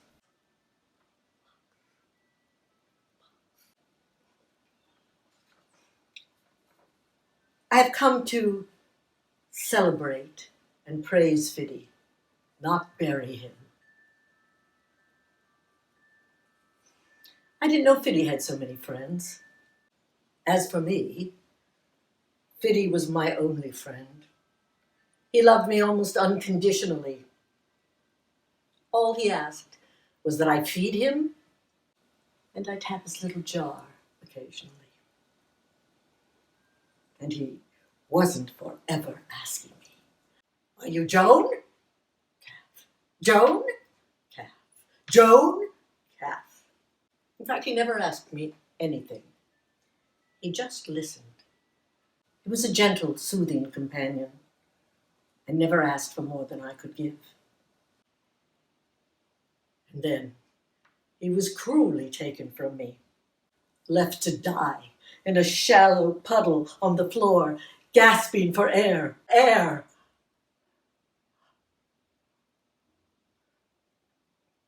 One last flip of his little tail and he was gone.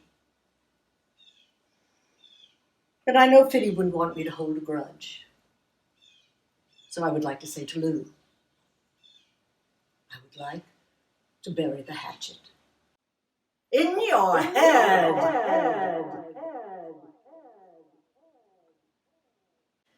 This concludes our service. I will now reunite Fitty's body with his spirit.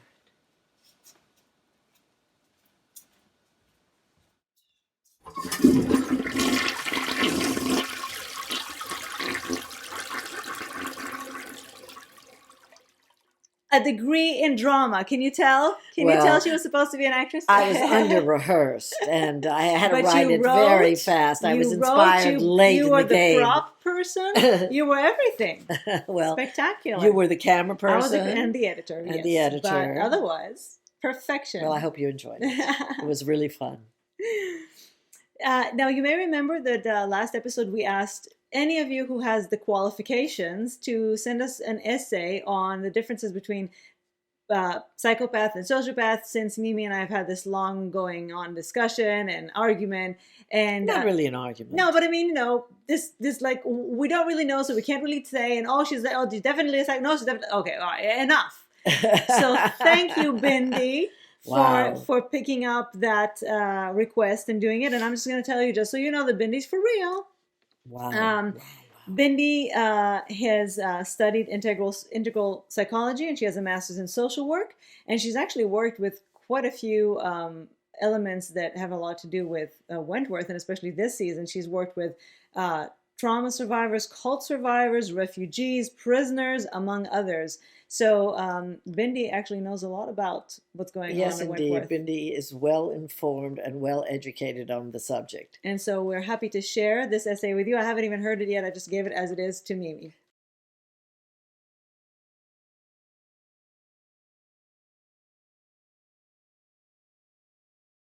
Let me start by saying that the words psychopathy and sociopathy are literary terms used in research, literature, and journalism.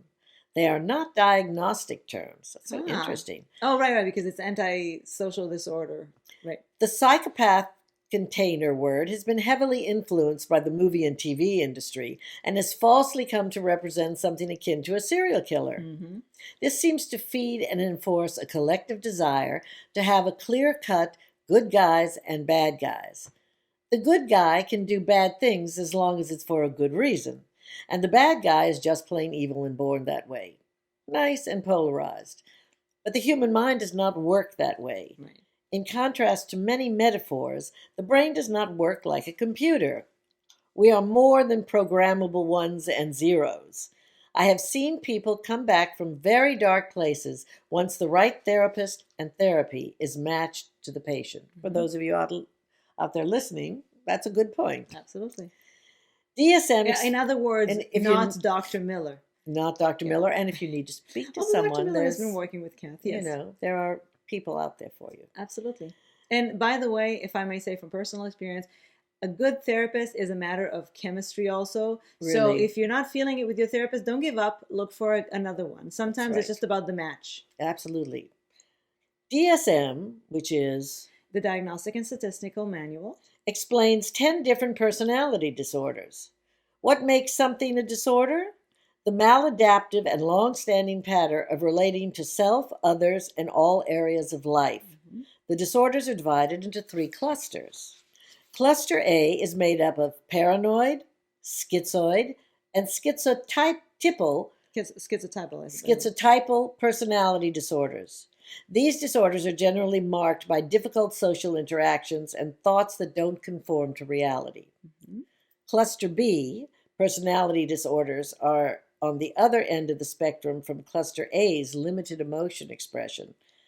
Narcissistic, histrionic, antisocial, and borderline personality disorders are considered highly emotional and dramatic, while at the same time being extremely unpredictable. I wonder who that is.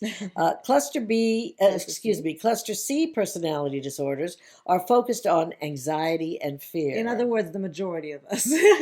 This cluster consists of avoidant, dependent, and obsessive-compulsive personality disorders. Yikes. Cluster B is what we see mostly portrayed in Wentworth, antisocial personality disorder. An antisocial person will completely dismiss and disregard another person's thoughts and feelings, often on a level that can be aggressive and hostile. They generally aren't sorry if they cause harm to anyone, or anything, and they tend to refuse to take responsibility for their actions. Antisocial personality disorder can also lead someone to impulsively participate in risky situations, regardless if it poses a danger to themselves or others. In the spoken language, we often use antisocial for people that don't like crowds, and it's an unfortunate mislabeling. Yeah. Cluster B are the most likely to end up in prison. Judy and Lou have these traits. And so does Trump. Oh, I hope he ends up in prison. Histrionic personality disorder. As the name of this order implies, excessive emotion is the defining characteristic. Someone with this disorder craves drama in life, especially if it keeps him at the center of attention, which is where he wants to be, and he wants to belong. There can be a certain flamboyance in his interactions with others, but while the intensity of emotions can be strong, the depth of them may be more shallow and insincere. Anything to keep attention. When someone with this disorder doesn't get that focused attention, he can be depressed and it can cause problems in relationships. Wentworth characters I can think of with these traits are Reb, Lou to a degree, but she ticks more boxes than just this one. And may I add, Trump. Narcissistic personality disorder. Talk about Trump. Yeah, we are right now. The disorder deludes sufferers into thinking they are powerful, special, and above everyone else. That breeds an arrogance that can destroy relationships with other people. There can be a driving need to seek success and glory at all costs, and when they feel others don't perceive them as special, it can be crushing. Sonia, Joan the Freak, to a degree, although now with Kath, it's more a dissociative personality fracture. And may I add, Trump. Yes. Borderline personality disorder. Now, this is very interesting because I have never really known what borderline personality disorders were. Mm-hmm. This disorder, what did I say? Yes. This disorder is characterized by instability in mood and behavior. Even a person's perception of himself is unstable. And generally, there is no in-between state. He's either a saint or rotten to the core. The day is heavenly or it's hell. The other's fabulous or a traitor.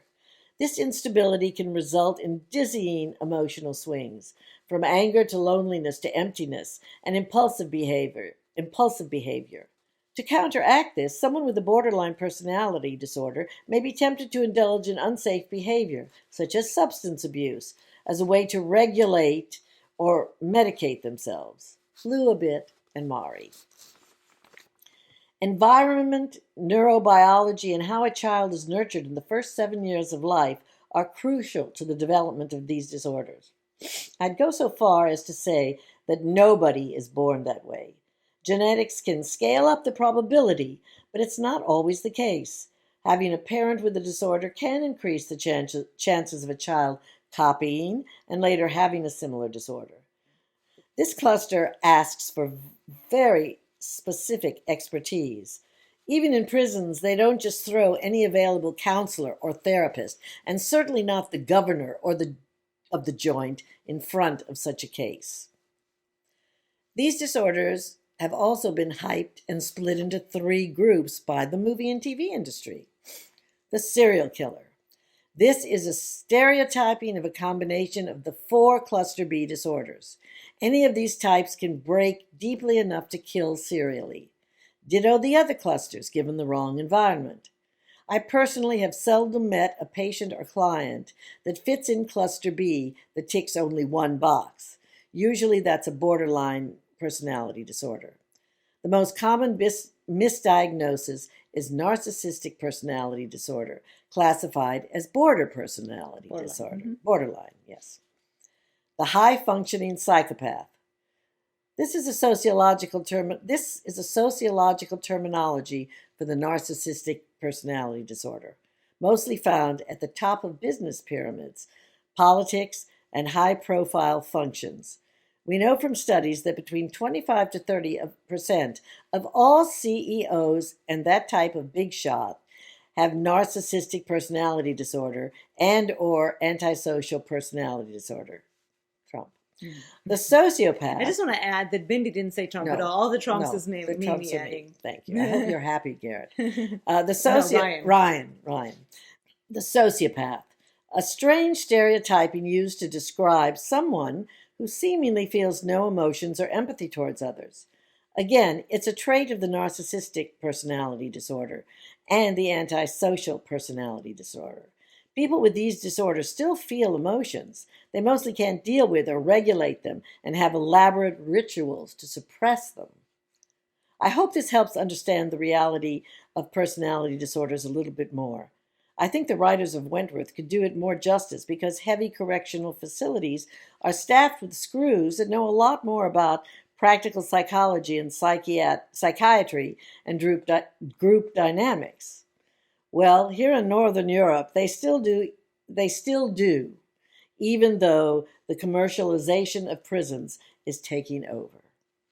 Wow. Thank you, Bindi. Bindi, this is amazing, and I will use this. On who? On anybody I can apply it to. I just want to say I also saw a very good video, an interview with a doctor who explained that the difference between a psychopath and a sociopath is that a psychopath is born, in other words, has to be displaying these kind of behaviors before the age of 15, whereas a sociopath is made by the circumstances of their childhood. And it's a very, very interesting video that somebody put in the comments for the finale Talking Teal, if you want to go and look. So yeah, I guess there's a lot. And this is why I always say, when you say she's definitely a psychopath, and I always say, well, because there's actually a lot more to it. Yes. It's not just, if she likes to kill people, so then, the bottom line is it's a lot more complicated and complex, and you have to know the person's psyche and stuff. So anyway, but the television and movie industries have been trying to make it a lot more, yes, but we flat can't and sit easy to identify. and use all the I know, but this analysis. is why I'm not. But this is why I don't rush to just call people by different, diagnoses. So thank you, Bindi, for that. It was fantastic, Bindi. For enlightening us. It must have taken a lot of work. And now my contribution this year, the year of the Zoom, where many people spend a lot more time at home, and at some point, I think it was David who said something like, maybe we should do a Zoom party for everybody on Talking Teal. I said, well, we can't do everybody on Talking Teal, but maybe we can do it for our contributors, because it would be a nice way to both thank them and have them know one another a little bit more, and have our viewers know them better, because all you know is their names every week when you hear their stories and theories and insights. And I thought, David said, we should do it, at the end of season 9. And I said, well, who knows if the world will exist by the end of season 9 at this rate? Let's do it now. Carpe diem is, my motto now. So we gathered some of our contributors. Unfortunately, not everybody could participate. I mean, we're trying to coordinate between very many different time zones. And some of them were shy, but and some people got up at 4:00 in the morning to join us. Some people got up very early or stayed up very late. Mm-hmm. So thank you to all of you who participated. And this is fun. It's a little lengthy, but the reason I wanted to give you a little bit more of it is because after the first introductions, which were quite fun, then we have a quiz that David did for us, and you can join us and play along. So take your pad and your pen and write down your answers, and then you'll hear the answers from David and sum them up and let us know how you did. And I hope you do better than I did.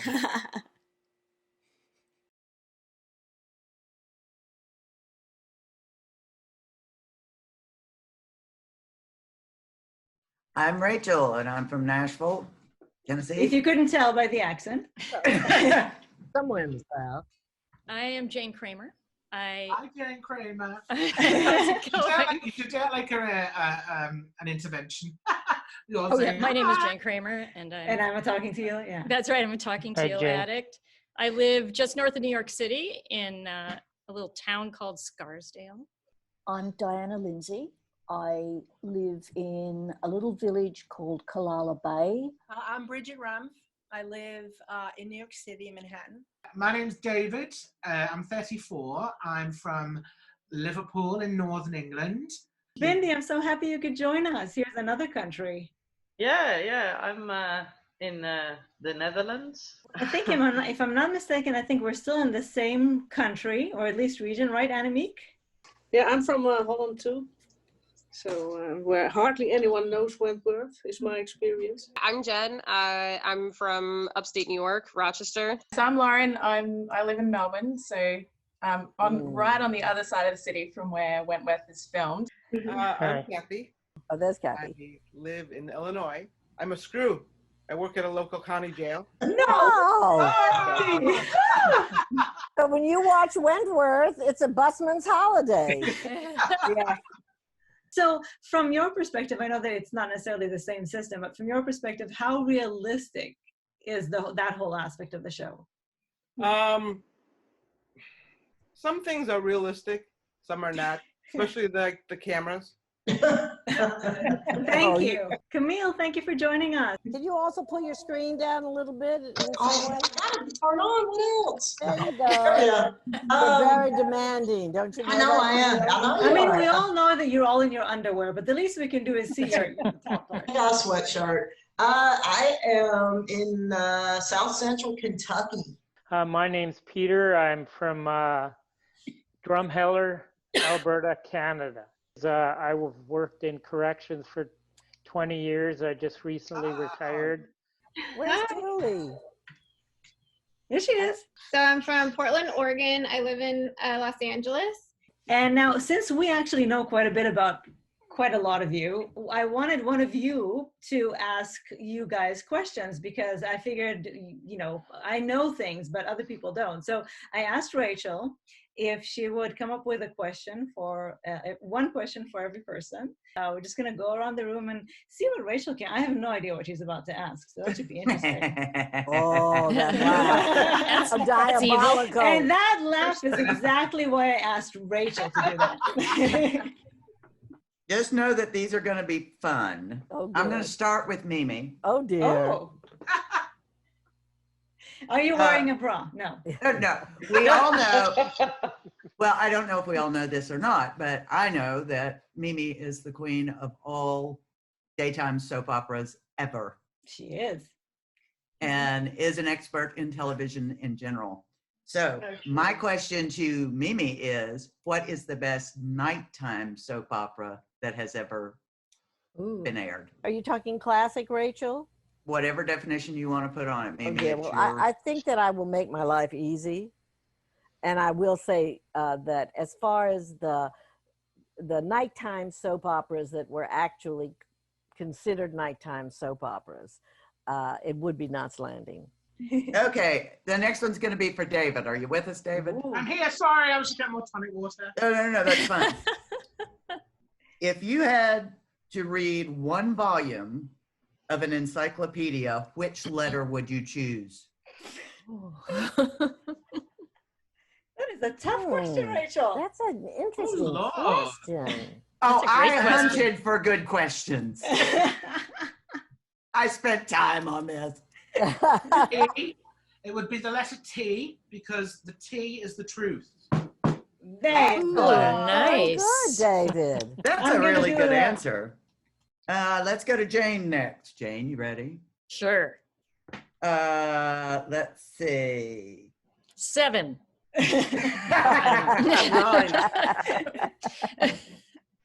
How would your best friends describe you, Jane?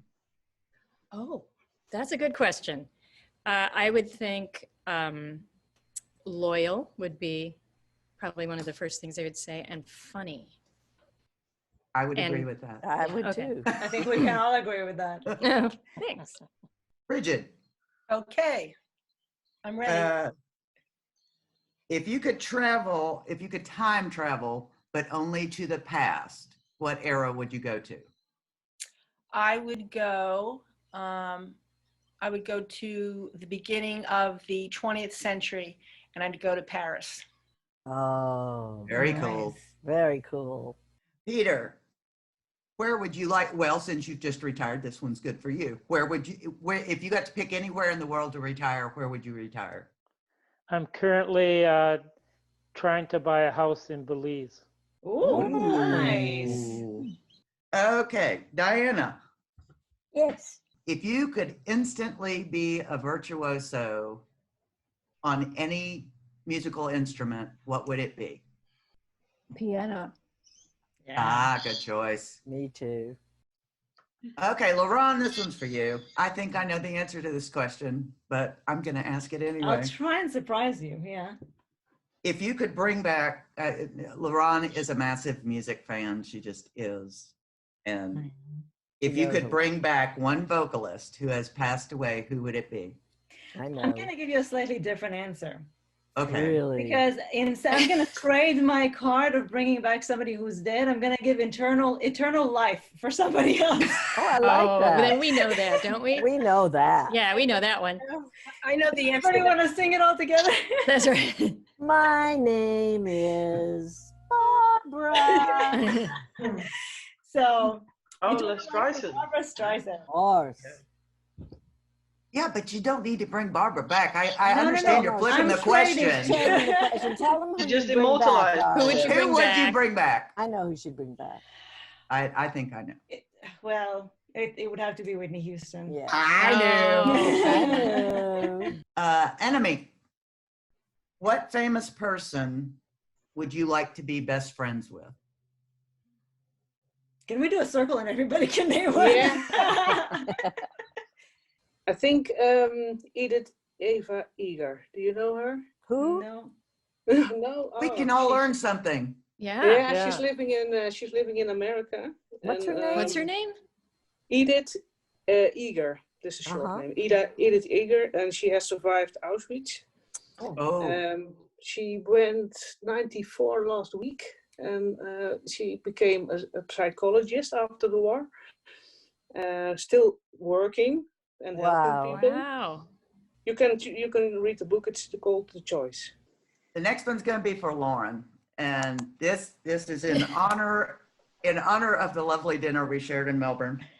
If you could have dinner with one person, living or dead. Well, you have to say Rachel. Well, she's already done that. She's already had Rachel. She's had So Rachel. there you go. Well, let's not start rumors. That's really tough. There's no one that I really go, I want to have dinner with that person. Really? I'll take your dinner then. I'll go. I'll have Hillary come and we'll just Maybe. How about I just pick? I'll pick from Wentworth. I'll pick. Okay. Yeah, I would love to have dinner with Danielle McCormack. That would be Yeah, fun. it would be lively. Seems like a really great, fun personality and someone who'd be very interesting to talk to. Excellent choice. I think Good the Wentworth choice was very fitting. Okay, Kathy. I also spent 20 years working in corrections, so I commiserate with you, my friend. If you could, what would be your dream job, since we have the jobs in common? I think something to do with arts and being creative and things like that. Maybe, making films or TV shows, that kind of thing. That's a good one. A TV director, a creator. Yeah, something creative. Okay, Camille. If somebody narrated your life, who would you want it to be?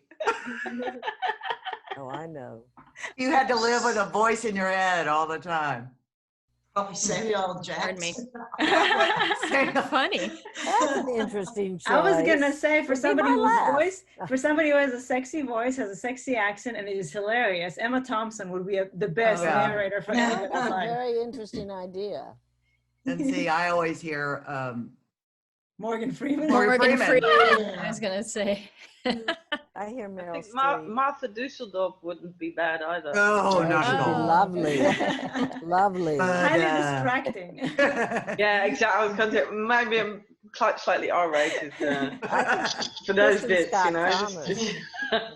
All right, Julie. Yes. Describe a perfect day for you. What would be the perfect day? Okay. Wake up whenever I want. Brunch out with loved ones. Then to say a Broadway musical. Then walking through I'm seeing New York right now because that's my favorite city. So I would say like walking through I don't know, Washington Park, probably watching some kind of TV show with whoever my loved ones are there. Maybe getting to cook for people and then go do like a night painting somewhere of a really pretty view. Last but not least, Bindi. Bindi, what is your favorite holiday and why? The best one I've ever had was in Rome. I fell in love there with a beautiful Italiana. So yeah, that was gorgeous, and I'm completely in love with the classics history there. It's wherever you go, you just stumble upon it. So yeah, and one I'd like to go is Egypt. Oh, that would be great. Yes. So when you I say would like holiday, you meant vacation. Yeah, wait, Yeah. Rachel meant, no, Rachel, did you mean in the American version or the? I think it's up to the interpretation of the listener. It actually turned out to be a really good answer, yeah. Exactly. Good answer.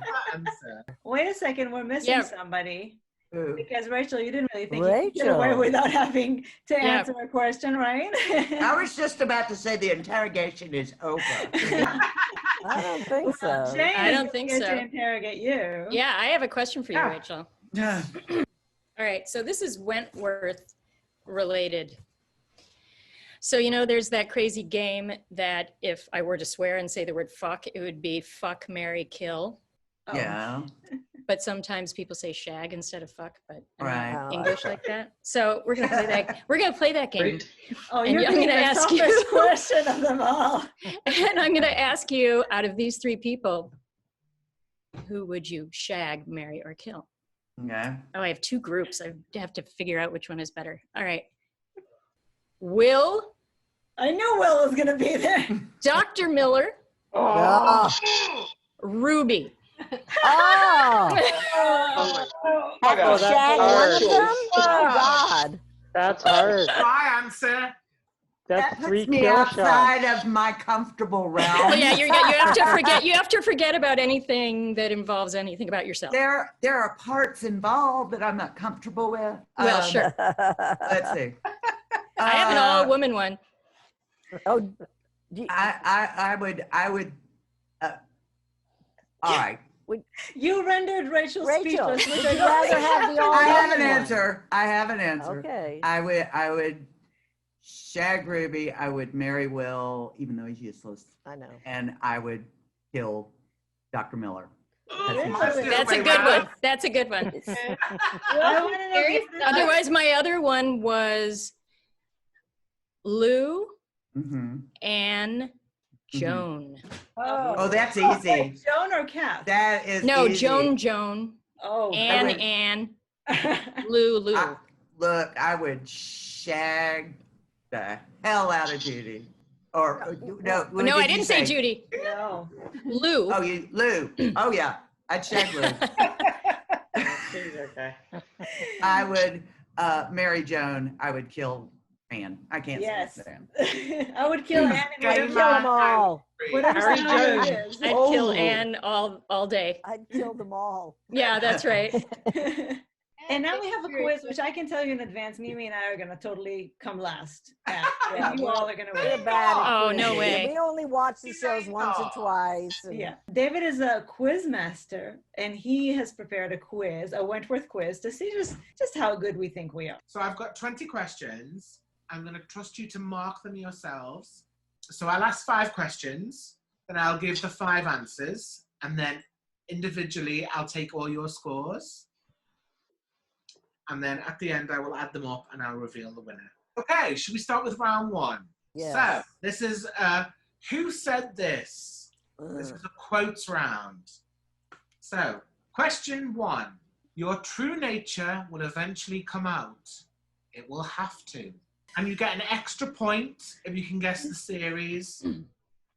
Okay, question 2. This place isn't burning down on my watch.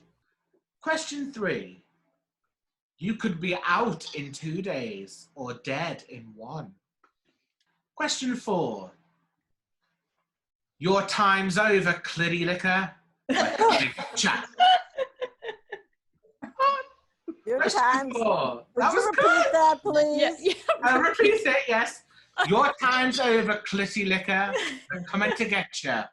Oh. You know, I have the same answer for every. Yeah, me too.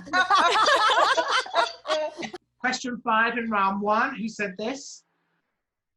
The only thing taking revenge will do is earn you a life sentence. Should we do answers for round 1? Yeah. Yeah. Okay, question 1. Your true nature will eventually come out. It will have to. Was said by Ferguson to be. Yeah. Season 2. If you get the person right, that's 1 point. If you get the season right, that's another. What was the season? 2. Question 2. This place isn't burning down on my watch. That was the brilliant Linda Miles. Yes. Season 7. Oh, God. That was at Kaz's Memorial. Okay. Awesome. Question 3. You could be out in 2 days or dead in 1. That was said by Kaz to Sonia in season 6. Ooh, I got that so wrong. Question 4. Your time's over, Clitty Licker. Your time's over, Clitty Licker. We're coming to get ya. Was Jax in season 1? I got Jack. Right on. And who did she say it to? She said Frankie. it to Frankie. Okay, question 5. The only thing taking revenge will do is earn you a life sentence. Was said by Vera to Ali in season 5. Should we go on to round 2? Why not? Yes. Right. This is a different, very different round. I'm going to tear my screen up. You have to tell me who the supporting character is. I love this. You're basically doing a green screen. I'm doing a green screen. Oh, you're brilliant. Here we go. Wow. And I want to know the name of the character with the blonde hair. Oh my God. Oh, come on. Come on, I have no idea. I have no idea. Question 2. Oh shit. Crap. Oh. Question 3. Name the supporting character. Okay, moving on. Question 4. You'll know this one. I'm still I only know the function she fulfilled and not the name. Me That was too. Kind of what? Name the supporting Frankie. character. Question 5. There we go. Oh my God. Yes, I know. It's very bad. Oh, David. Who knows? Round 2, name the supporting character.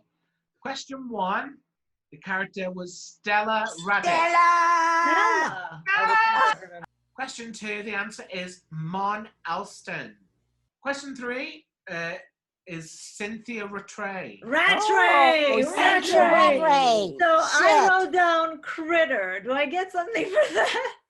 I put Rattray, aka Critter. Am I getting a point? You can have a point for Chris O'Leary, and that's fine. Thank Yes. you.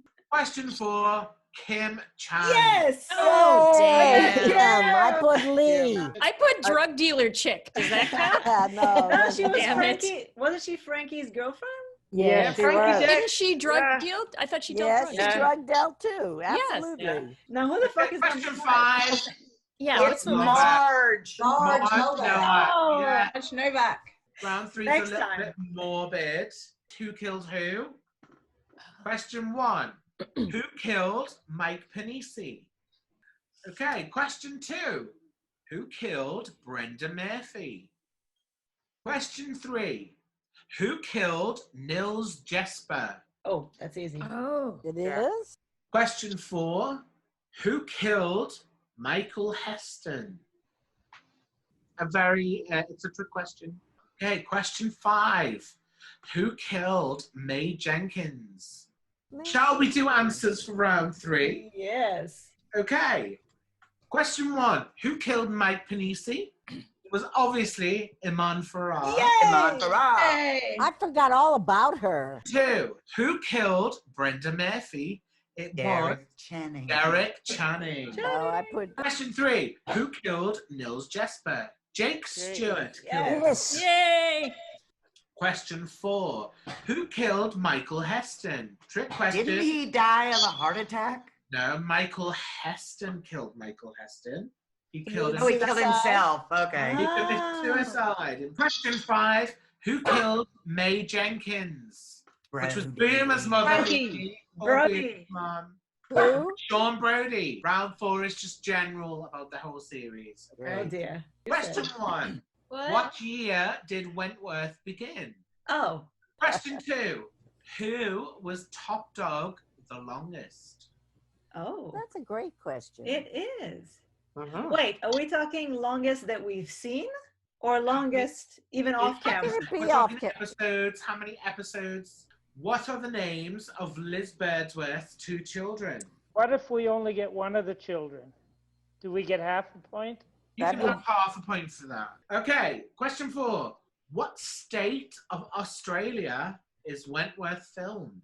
Question 5. To date, how many episodes have aired? Round 4, general. Question 1. What year did Wentworth begin? 2013. Oh, rats. That was my first thought. Question 2. Who was top dog the longest? It was B. Smith for 20. That's what I thought. I wrote Yeah. down B and then I changed it to Frankie. I put Frankie. Frankie wasn't that long. And then I changed it to Jax. I had Jax and Frankie, and then I crossed Jax out. Question 4. Yeah. Question 3, sorry. What are the names of Liz's 2 children? They are Sophie and Artie. Question 4, general. What state of Australia is Wentworth filmed? Victoria. Yes. Okay. Question You have 5. oh, To sorry. date, how many Yes. episodes have aired? The answer is 19. Right, leave it with me. I'll tally up and I'll reveal the winner. I just want to know. Oh, we know who the winner is. Yeah, I can go get a cocktail now. I still have to rewatch the finale and do my email. Oh my God. Me too. I'm going to do mine for tomorrow. So far, I have 10 pages of edited notes. Oh, wow. And that's without David. So. Uh-oh. Oh, I'm so sorry. I have to get mine in. God, I just get so carried After I away. redo Oh, it. please, honey. It First takes of all, like 5 or 6 days to We sort love my them. thoughts I out. love it. So, David, Rachel won. Yeah, right. Rachel won. And I lost. Should I I really me lost, too. exactly. I'll give you the top 3. In 3rd place was Camille. Woo! And she's not here to accept her award. Bad. In 2nd place with 16 points was Lauren. Woo! Nice. Yay, Lauren. Bravo. And obviously in 1st place with 21 points was Rachel. Rachel! Hey, Rachel. Thank you so much, guys, for This was so joining much- us. It was so much fun. For Thank you staying so up much. Yeah, late, it for was. getting up Yeah. early. I Great really idea. enjoyed Did I meeting you miss? all. It was great. Yeah, it's Peter. great It to was see all lovely your meeting faces. you. Yes, we're coming. We're coming. Let's wrap this We're thing coming. up now, boys and girls. Bye, everybody. Somebody's hungry. My problem We Bye. love you all. Yank. The hook. We love you all. Be safe. Bye. Bye. Bye. Bye. Well, that was fun. It was great. It was so much fun. We kept talking and talking. You had to say, kids, go home. Go Enough. home. I Let's did. break this I party left up. Lee doing something or other, talking, and I went to. Oh, the cats wanted to get Yes, out and Louise, needed you to be want the- fed. And when I came back, they were still talking, and I said, "I'm going to have to be mother." Well, I said, go to bed. Goodbye. I said, hopefully next year we'll be able to do this in person, and you can all come to New York, and we can make a real thing Actually, out it'd of be it. harder to do it that way. I know, but not for us. We'll just be there. Yes, I know, but we have to. No. This is perfect. All right, so it's time for our fan emails and predictions. I'm sorry I had to edit it very much considerably because you all wrote a lot, and we love it as always. But we knew that at this point, And we had 200 other things to do. Yeah, on so this show. At this point in the party, I figured we should be a little more concise. If this can even be considered concise, We should have warned them. Who? Oh well, next Yes. time we'll know. Anyway, let's start with overall thoughts on the season, and we have Kathy first. Not concise, Kathy, but excellent. But excellent, Yes. yeah. As I was filling out the survey, I came upon the question of who had the worst storyline. That was the toughest question because so many people didn't have much of a storyline at all. Jake was a new dad. End of story. Will was the pseudo-governor controlled by Anne, Vera, and sometimes Miles. Ruby was Boomer's friend and Rita's sister. End of story. Rita was under house arrest with a nanny. Very funny. He was like a nanny. Going out once to save Ruby from kidnappers. There were too many new characters and storylines, and there wasn't enough time to give all of the older characters. Then there were a couple of people we needed backstories on. How did Allie become top dog? Did Linda go from smiles to cunt the day after the siege, or was it gradual? How did Sheila come to be the abuser and cult leader that she is? Hopefully, all these questions will be answered next season. I don't think so, Kathy. Sorry, my morning frog is worse than usual. We got 5 new characters this season.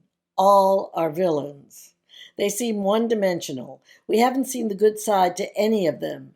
Previously, we had Liz, Kaz, and Bee. All were in there for violent crimes, but they also had a good and compassionate side to them. I just want to add, this is especially why I wanted Judy to have a completely different story about being a real activist. Yeah, exactly. Even Sonia and Frankie had a soft side. I don't see that in Anne, Judy, Lou, Reb, or Sheila. Well, we haven't seen anything about Sheila, really. Right, but the Reb started off with the potential, but then turned out to be just a self-serving bastard. Maybe slightly in Lou when it comes to Reb, and Sheila still has potential, absolutely. I hate that everything I've said so far is negative about this season. I do have to say that this is probably my least favorite season. There is one storyline I did like, the freak. After last season's finale, I, like a lot of people, dreaded having the freak back. However, the storyline they came up with after the baby kidnapping attempt turned out to be pretty good. Then, of course, Pamela Rave gave us an absolutely great performance. All the way through the entire season, I wasn't sure if she was faking it or not. I love that they kept us guessing the entire time. Just when you think you know what's going on, something happens and you change your mind. Thank you, Kathy. Now Rachel is giving us her takeaways from season 8. Boomer's never going to get the credit she deserves. Allie was doomed from the get-go as top dog. Lou and Reb are fun to watch, but I don't like them at all. Ruby is a permanent sidekick. This will be true when Rita returns as well. Judy is a literal backstabber. Anne is boring. Vera is trying and failing to protect the women. Will is useless. Greg Miller has yet to express any emotion whatsoever. Jake is scared shitless and boring. Mara is finally developing a soul, and I'm going to hate to see her go when she inevitably does. Sheila may try to steal that soul from Mari if it means getting out of prison. Garrett? Throughout the entire season, that sounded like predictions. No, that's okay. just That's her takeaways. She also has predictions. I'm not sure to worry. she does. Not to worry. What I did was I tried to, because a lot of you said a lot of very similar things, but so I tried to take whatever was unique from each of your emails and just highlight that different, different things that you saw or your takeaways or Okay. Garrett. Through the entire season of Allie being top dog, she reminded me a lot of Bee, only during the last few episodes of season 4, when Bee felt tired, burnt out, and just wanted out. She started to discover that the position no longer had a purpose that would serve her for the greater good. For Allie, it was too much of a giant step forward for a character that most of us never really associated with the position. For the last few seasons prior to this one, Allie has come across as slightly naive, sweet, fun-loving girl who was lost trying to find herself whilst grieving the death of Bee. It wasn't easy. It wasn't an easy journey for her. She made mistakes along the way, but by the end of season 7, she started to finally find a true sense of herself and gain inner strength. But her character in season 8 as top dog turned out to be a disaster, considering the amount of hype involved in the run-up to the new season, especially surrounding her new, edgier image, with the shorter hair and white tank top, reminding me and many of Frankie. Mm-hmm. Garrett has more to say, but since you're on the topic of Allie and being top dog, actually Ryan has an essay about top dogs that I would like to insert. Absolutely. Top dogs and their antagonists. This is Ryan. Top dog ships usually involve dealing with threats from other prisoners, usually an opponent who seeks to undermine the top dog or replace them. Throughout Wentworth seasons, ultimate top dog prison opponents includes Jack versus Frankie and B, season 1, Frankie versus B and Simo Slater, season 2, B versus Frankie and Cindy Lou in season 3, B versus Kaz and Tina Mercado in season 4, Kaz versus the Freak, Juicy Lucy and Tina, season 5, Kaz versus Mari, Vicky Costa and Kaz had so much going on. Kaz versus Mari, Vicky Costa and Drago in season 6, Kaz and Mari versus Vicky in season 7. Luke Kelly has more agency in terms of her power and experience as previous top dog, and psychopathy as a top dog opponent. It means that a novice top dog like Allie Lips and Eyelashes Novak never stood a chance against Kelly, who is not only able to recruit instantly, but is fiercely violent. I'm wishing she had a showdown with Drago. Novak was not afforded the time to develop as a clear leader the way Kaz and B did. Consider how the whole dining hall is abruptly silent when Kelly interrupts Sheila and screams, "Oi! Back the fuck off, Sheila!" Callie demands a commanding presence that we have not seen since Kaz operated as an influential top dog opponent back in season 4. It is so sad that a novice top dog who stood strong by cutting her finger off at the beginning of season 8 had backed down and didn't listen to Boomer's warnings. Though Allie's top dogship has come to an end, and she described it well when she said it was a poison fucking chalice where you bust your guts for these women, and where does it get you? It gets you shivved like B and Kaz. While we do not know whether Allie makes it to season 9, we assume that she does. We know that she had seen Lou and did not see Judy literally backstab her. Now he has another little insight about how are top dogs calculated. In the original Prisoner series, top dogs were calculated based on who was at the steam press and who was in the slot. So if a top dog was in the slot and their deputy was in the steam press, their deputy was calculated as top dog for that episode. So like a vice president. Yeah. If somebody had a colonoscopy, for example. In the original longest running top dog was B. Smith, followed by Myra Desmond, also Mimi soon, and then Rita Connors. In some cases, top dog ships were shared by 2 deputies in an episode of Prisoner if they both had a turn at the steam press. If we were to apply this rule to Wentworth, it would mean that Maxine was top dog for 1 episode when B was in the slot back in season 4, and Boomer and Ruby both shared the top dog ship in season 8, episode 5, while Allie was in the slot. So that was Fascinating, fun. yes.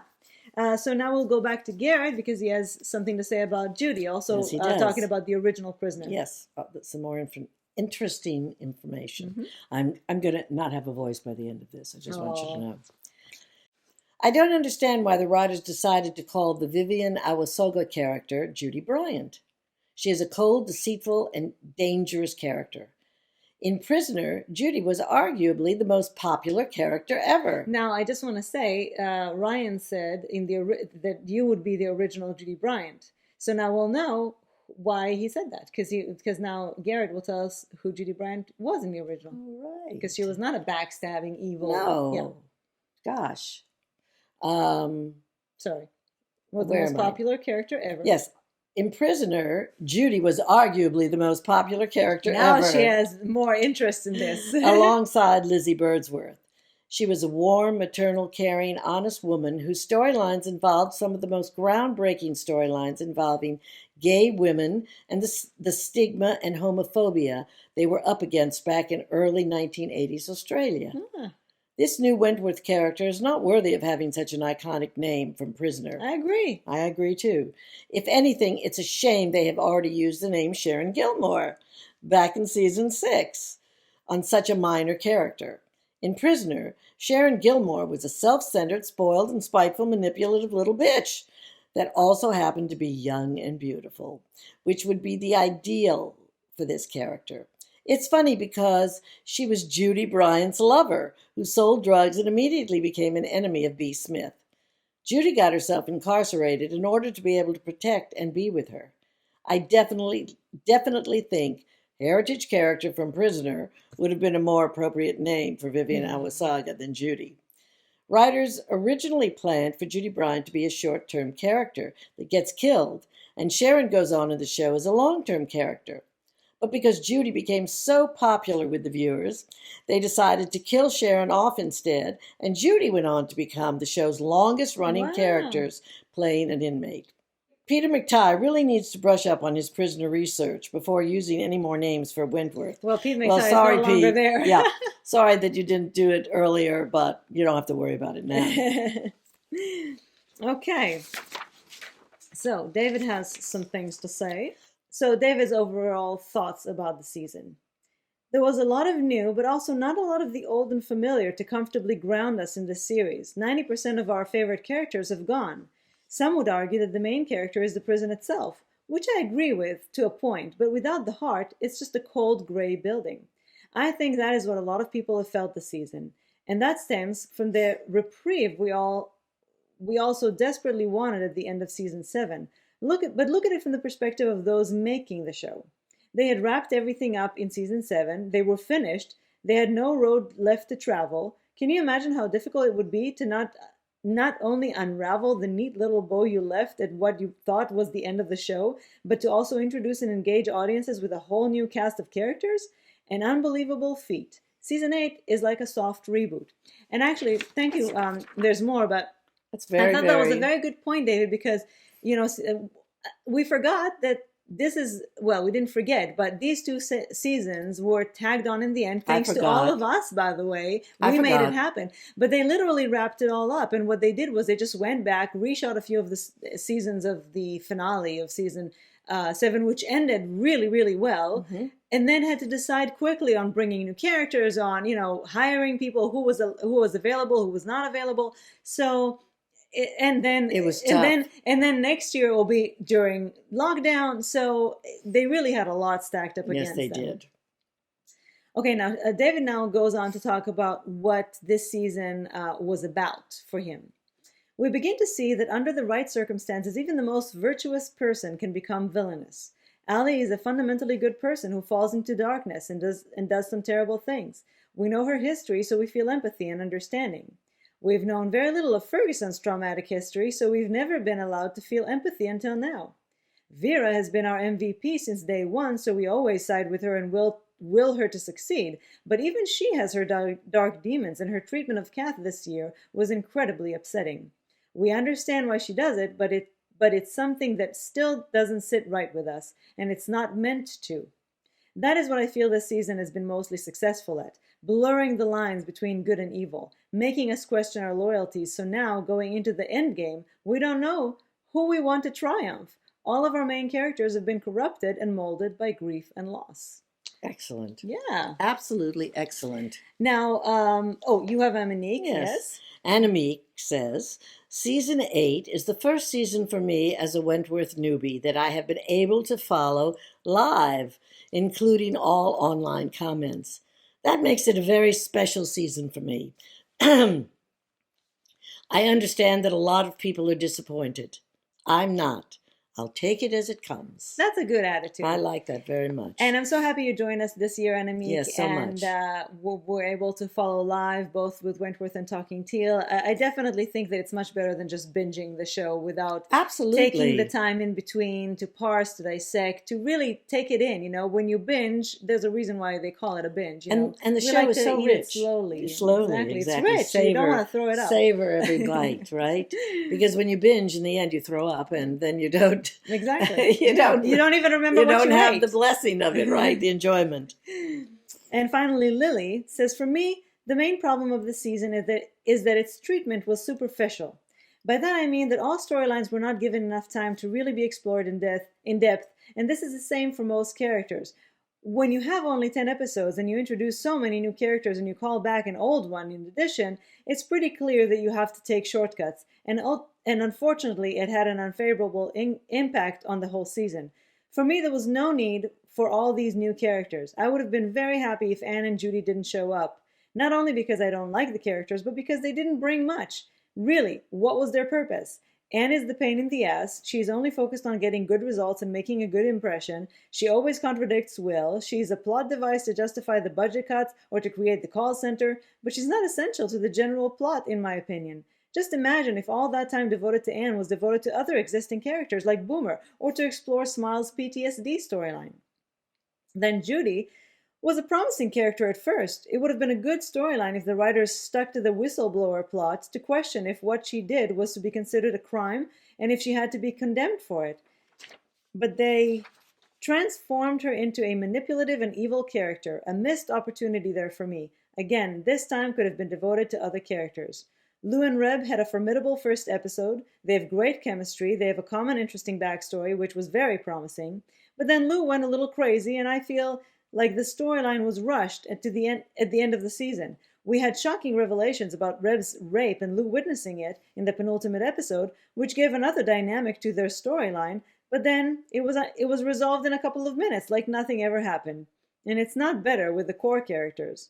The really good and unexpected surprises were definitely the two characters that I hated the most at the beginning of the season and that are, for me, the best at the end. Thankfully, Kath and Mari had a great evolution and saved the season. Very good. I agree completely. Yeah, I think I agree with everything all of you said. Yes. I think this was definitely the season of topsy-turvy. All of our favorite characters went downhill. All of our favorites that we've learned to hate have risen and made us appreciate them all in a new way. But I definitely think there were way too many storylines and missed opportunities, and nothing went truly in depth except for Kath and Mari. The thing about Judy is that she was the catalyst for a lot of things. And Anne. That's what yes, because without Anne, they were shit stirrers, as somebody said. The freak would never have come back. What I think might have worked a little better is if Anne wasn't such a horrible character, and she made decisions for the wrong reasons, but without constantly caring about people. Well, see, again, they gave her this backstory of the daughter and the terrorist act, but all they did with it really is made it be her sympathy card that she used, and she pulled out every time she needed to justify a bad decision. Instead of, again, going back and actually show why it's making her behave that way or how it changed her or all that. And it made Vera weaker because they were obviously friends. I think Anne genuinely likes Vera and needs her. Well, she also likes that she can use her. She likes that she can. But manipulate interestingly, her. Vera also doesn't feel any compunction going behind her back and doing things. Yeah, it was crazy. It was crazy. You know, there are reasons that we can eke out for both Judy and Anne, but not enough. I could have been so happy without them. Yeah. All right, let's go to some predictions, and then we'll wrap this thing up. We'll wrap the rap party up. I hope you've had a snack. I haven't. Maybe a nap. Now you're just wishful thinking. You're projecting. No, I'm just thinking maybe they stopped somewhere. Yes, I know, but had I know a that you snack, would have liked took to a have little snack. nap. And a nap. No, I don't nap. Then I'd never sleep. Rachel, predictions. Rachel? Allie will survive, but she will be temporarily incapacitated. I think we may see the old spinal cord injury trope here. Did you see her legs buckle? We will spend some time waiting to see if Allie will ever walk again, and she will use this to her advantage. I also see they'll use blood loss as a reason Allie doesn't remember about the phone. I still have hope that Allie will emerge as a hero before it's all over, but we'll see. Mari's redemption will continue. She'll do her best for Reb and Allie. They've mentioned that she really loved Allie too many times for that not to come up. Mari will be sacrificed for trying to help either Allie or Reb, possibly both. I see Lou being responsible for Mari's death when it comes. I hate her even more. I think Sheila will use Mari to get to Reb. I also think we might see Sheila grope a girl or two before she leaves. Wishful thinking. I got a really creepy vibe when Sheila was sitting with Judy. She means grope, not in a good way. Oh, not in a good way, grope. Aha. I got a really creepy vibe when Sheila was sitting with Judy during the LSD trip. I'm afraid she'll go after Allie while she's out of commission. I think she'll leave Wentworth a free woman. Rita will return to Wentworth just when we need someone to take over. She's just the one to go after Lou, Judy, or Joan when she emerges. She'll right some wrongs before we lose her again. The writers have always wanted Rita to be the ultimate hero, and I do think she has it in her. Mm-hmm. As for Kath Joan, I'm hoping we just don't go back to evil Joan, who can conquer anyone. I don't think we'll see that. I think we'll see her struggle with herself. If anyone can play two characters at one time, it's Pamela Rabe. So let her have at it. Kath Joan. Yes. Unfortunately, I'm afraid we will eventually see the full return of Joan. I really hope I'm wrong about that one. I really hope you're wrong Me about too. that too, Rachel. Is there anything else? Yes. One more. And Vera, well, I hope we see her strength and confidence return. I don't have much use for the Vera we saw in the finale. If that's how she's going to be, I'd rather see her in Teal. Now that would be a sight. Okay, Garrett's prediction. A lot of people are speculating there is going to be a big showdown between Rita and Joan Ferguson as a nod to Prisoner, but I failed to see that happening. It would take much more time than just 10 episodes to create a full-on storyline between these two that would be required first. And with Joan, Kath having a lot of bridges to burn with Vera, Will, Jake, and Ali still, I don't see how they will connect Lou, Reb, Mari, yes, Judy, and Sheila with Rita as well, because they have so much going on with each other. Is Rita just going to hang with Ruby and Boomer writing dirty letters for Gavin's website? I sure hope not. But at this stage, I don't even know what to expect. Rebel has a couple of more like questions she's posing for the future. So with that scene where Sheila tells Reb she has the amount of money he needs for his surgery, I wonder if it comes down to risking Lou's freedom or taking the money for his surgery, which would Reb choose? Or would Lou have to make that choice? Okay. I don't know. I certainly see Reb doing anything for his surgery. As it turns out. Now, about the stabbing, I think Lou's going to be in serious trouble next season. I don't know how Anne can get Lou out of this one. I don't think Mari will let this slide with Ali injured and Reb no longer on her side. Plus, I guess it's still on, the game of who's going to get the poison. This is certainly coming into play. Either someone gets it, or Mari teams up with Sheila and uses the poison as the evidence that the police needs to liberate Sheila and charge Lou for life. After all, Mari knows all. Though I don't know how Lou getting life helps anyone, so maybe they'll slip it in her tea. I hope not. Finally, David has a whole outline predicted. Get yourselves comfortable. Yes, get yourself comfortable. Refill your wine glass. We're going on the David ride, and I'm sure you're going to enjoy it. It's an e-ticket ride. Season 9 picks up minutes after season 8 ended. Ali is rushed to hospital with terrible injuries following Judy's vicious attack. Judy secretly aligns with Lou in an effort to escape her extradition. She manipulates Lou into helping her gather funds via a new drug trade. They strike a 50-50 deal on the money. Kath struggles with her newly recovered memories, but decides to keep her progress a secret from Dr. Miller. Sheila and Kath grow close and share a kiss. Ooh. Interesting. Rita returns. Rita returns to Wentworth, having been caught outside of protective custody. Soon Vera challenges her with a mission. Get close to Kath, Joan. Soon Ali is back in general. Believing it was Lou who stabbed her, she hatches a plan with her crew to out Lou as a laggard. What crew? Sorry. I thought the same thing. As a laggard to the women. But Judy talks her out of it, wanting to keep the women loyal to Lou until her money has been raised. Mari talks Ali into a new plan. Wanting to get Reb away from Lou once and for all, she decides to use the vial of poison she has been harboring to poison Sheila. No! With Sheila dead? No! That's it, David. We're not going on with this. Mari tries to encourage Reb away from Lou, but he tells Mari that Sheila deserved it. Desperate to get Lou away from Reb and to get revenge for Ali's stabbing, Mari also drinks the poison. Committing suicide as an act of sacrifice, Reb is distraught at losing Mary and tells Lou he no longer trusts her. Soon, Reb is aligning with Allie. Oh, so basically Mari Yes, does it to make him think incriminate it's Lou. Lou, right. Okay. Rita and Kath grow closer and begin to make plans for when they're released. Soon Kath is confiding in Rita that she remembers her past as Joan Ferguson. At Kath's trial, she is acquitted for the murder of Kath Maxwell, and her subsequent charges for B's death are also dropped, meaning she is a free woman. It's hilarious to think about Rita and Joan together, since the big showdown of Prisoner was Rita versus Joan. Mm-hmm. I love it. Vera panics and tries to lure Kath into attacking her, but to no avail. Joan Ferguson is free. Lou spirals out of control and hatches a plan with Judy to escape using the money they gathered. Judy seduces Jake, and Lou knocks him out, stealing his pass. Judy has arranged for a bomb to be planted at the wall of the prison, allowing them to escape in a waiting helicopter. Oh my gosh. You're throwing everything at this. As they put their plan into action, Lou decides she cannot leave Reb behind, frustrating Judy.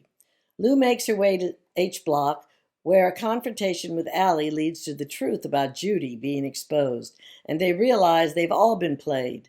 Lou still wants to escape, and Allie gives her a couple of minutes head start to get to the wall.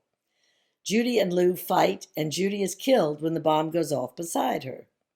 On the outside, Joan begins scheming and planning her getaway once more. First thing she needs, money. When Rita is released and tracks her down, they concoct a plan to rob a jewelry store together. Oh dear. Joan will share half of the money with Rita. Joan returns to her shack hideout by the railway and retrieves the passport she acquired for herself and Grace. On the day of the robbery, Rita finds the passports, but doesn't make the connection that the baby in the picture is Grace. During the robbery, Rita is shot and killed. Oh my God, so many people are dead, David. Well, it's the end of the show, you know. But Joan makes her escape. As the news of Rita's death breaks across the prison, Vera spots Ferguson in her house via the baby monitor. No. She tries to warn Jake, who is babysitting, but he's knocked unconscious, and Joan snatches Grace from her crib. Vera rushes home screaming and crying. The police are already present. Joan and Grace are long gone. Suddenly, Vera receives a call from an unknown number. Mm-hmm. At the airport, Joan and Grace happily await their flight. Joan has finally won. But just as she's about to walk through the gate, the police stop her. Vera attacks Joan violently, screaming at her. Joan is returned to Wentworth one final time. She is to be sent to the West the next day, where nobody knows her. In the slot, Vera visits her and gloats. Suddenly, in walks an injured, but very much alive, Rita. She has brought Joan her final meal. Rita sets the meal down in front of her. Joan utters those infamous last words, "I trusted you." Joan, now fully aware that Rita and Vera conspired against her. Uh-huh. Oh my God. The next day, she's led away through the prison in handcuffs. We suddenly become aware that she's being watched. The faces of all our dear departed characters appear to her, not in teal, but dressed fully in white versions of their prison uniforms. Jess, Gianna, Simo, Maxine, it's here we learn she died in Barnhurst, Liz, Kaz, and finally Bea herself. At the prison van, Vera and Joan have one final exchange. "It's over, Joan. You lost." Joan looks back at her. "More than you'll ever know." Mm. And with that, the van drives off into the distance, our characters finally free of the specter of Joan Ferguson. As we leave our characters, Anne Reynolds and Will have struck up a brand new relationship. Jake and Vera decide to give their relationship another go. Allie and Lou decide to rule the women together. Uma is pregnant and her future looks bright. Ruby and Rita walk out of the prison together. The sun shines down on the prison. We leave Wentworth, a drone shot over the prison, revealing a seahorse-shaped cloud watching over them all. Oh, David. Wow, David, you are such a romantic. Who would have thought that you were such a romantic? Wow. Well, it sure seems idyllic in Wentworth now. Pretty good. I think everybody had Well, I'll tell needs you a what, little though. I think about idyllicism. I think about 0% of that has a chance of actually happening. But this is what we have the rap party for all of Exactly. your alternate realities and your dreams and hopes and wishes. That's an amazing He's probably been thinking about it for a long time now. of the whole ball of wax. Well, and next year we'll actually know how they end it. And, having ended it once, now they have to come up with a different ending. So I have a feeling that seahorse might appear, though. Yeah. Not the clown necessarily, but somehow in some form. Joan gets a seahorse instead of a new goldfish. She has to get two seahorses. Right. Thank you for joining us for another season of Talking Teal, for another rap party, for another everything, for another really wonderful season of Talking Teal, thanks to you. It's been intense, it's been dramatic, it's been distracting, and it's been, most of all, enjoyable. It's been fun. Thank you. We shall see you next year, but in the meantime, don't forget, we have vlogs, we have podcasts, we're here, Yes, we're around. We're here for you. Yeah, so keep in touch. Don't be a stranger, okay? No, we'd love to hear from you. Mwah. Much love. Stay safe. Bye.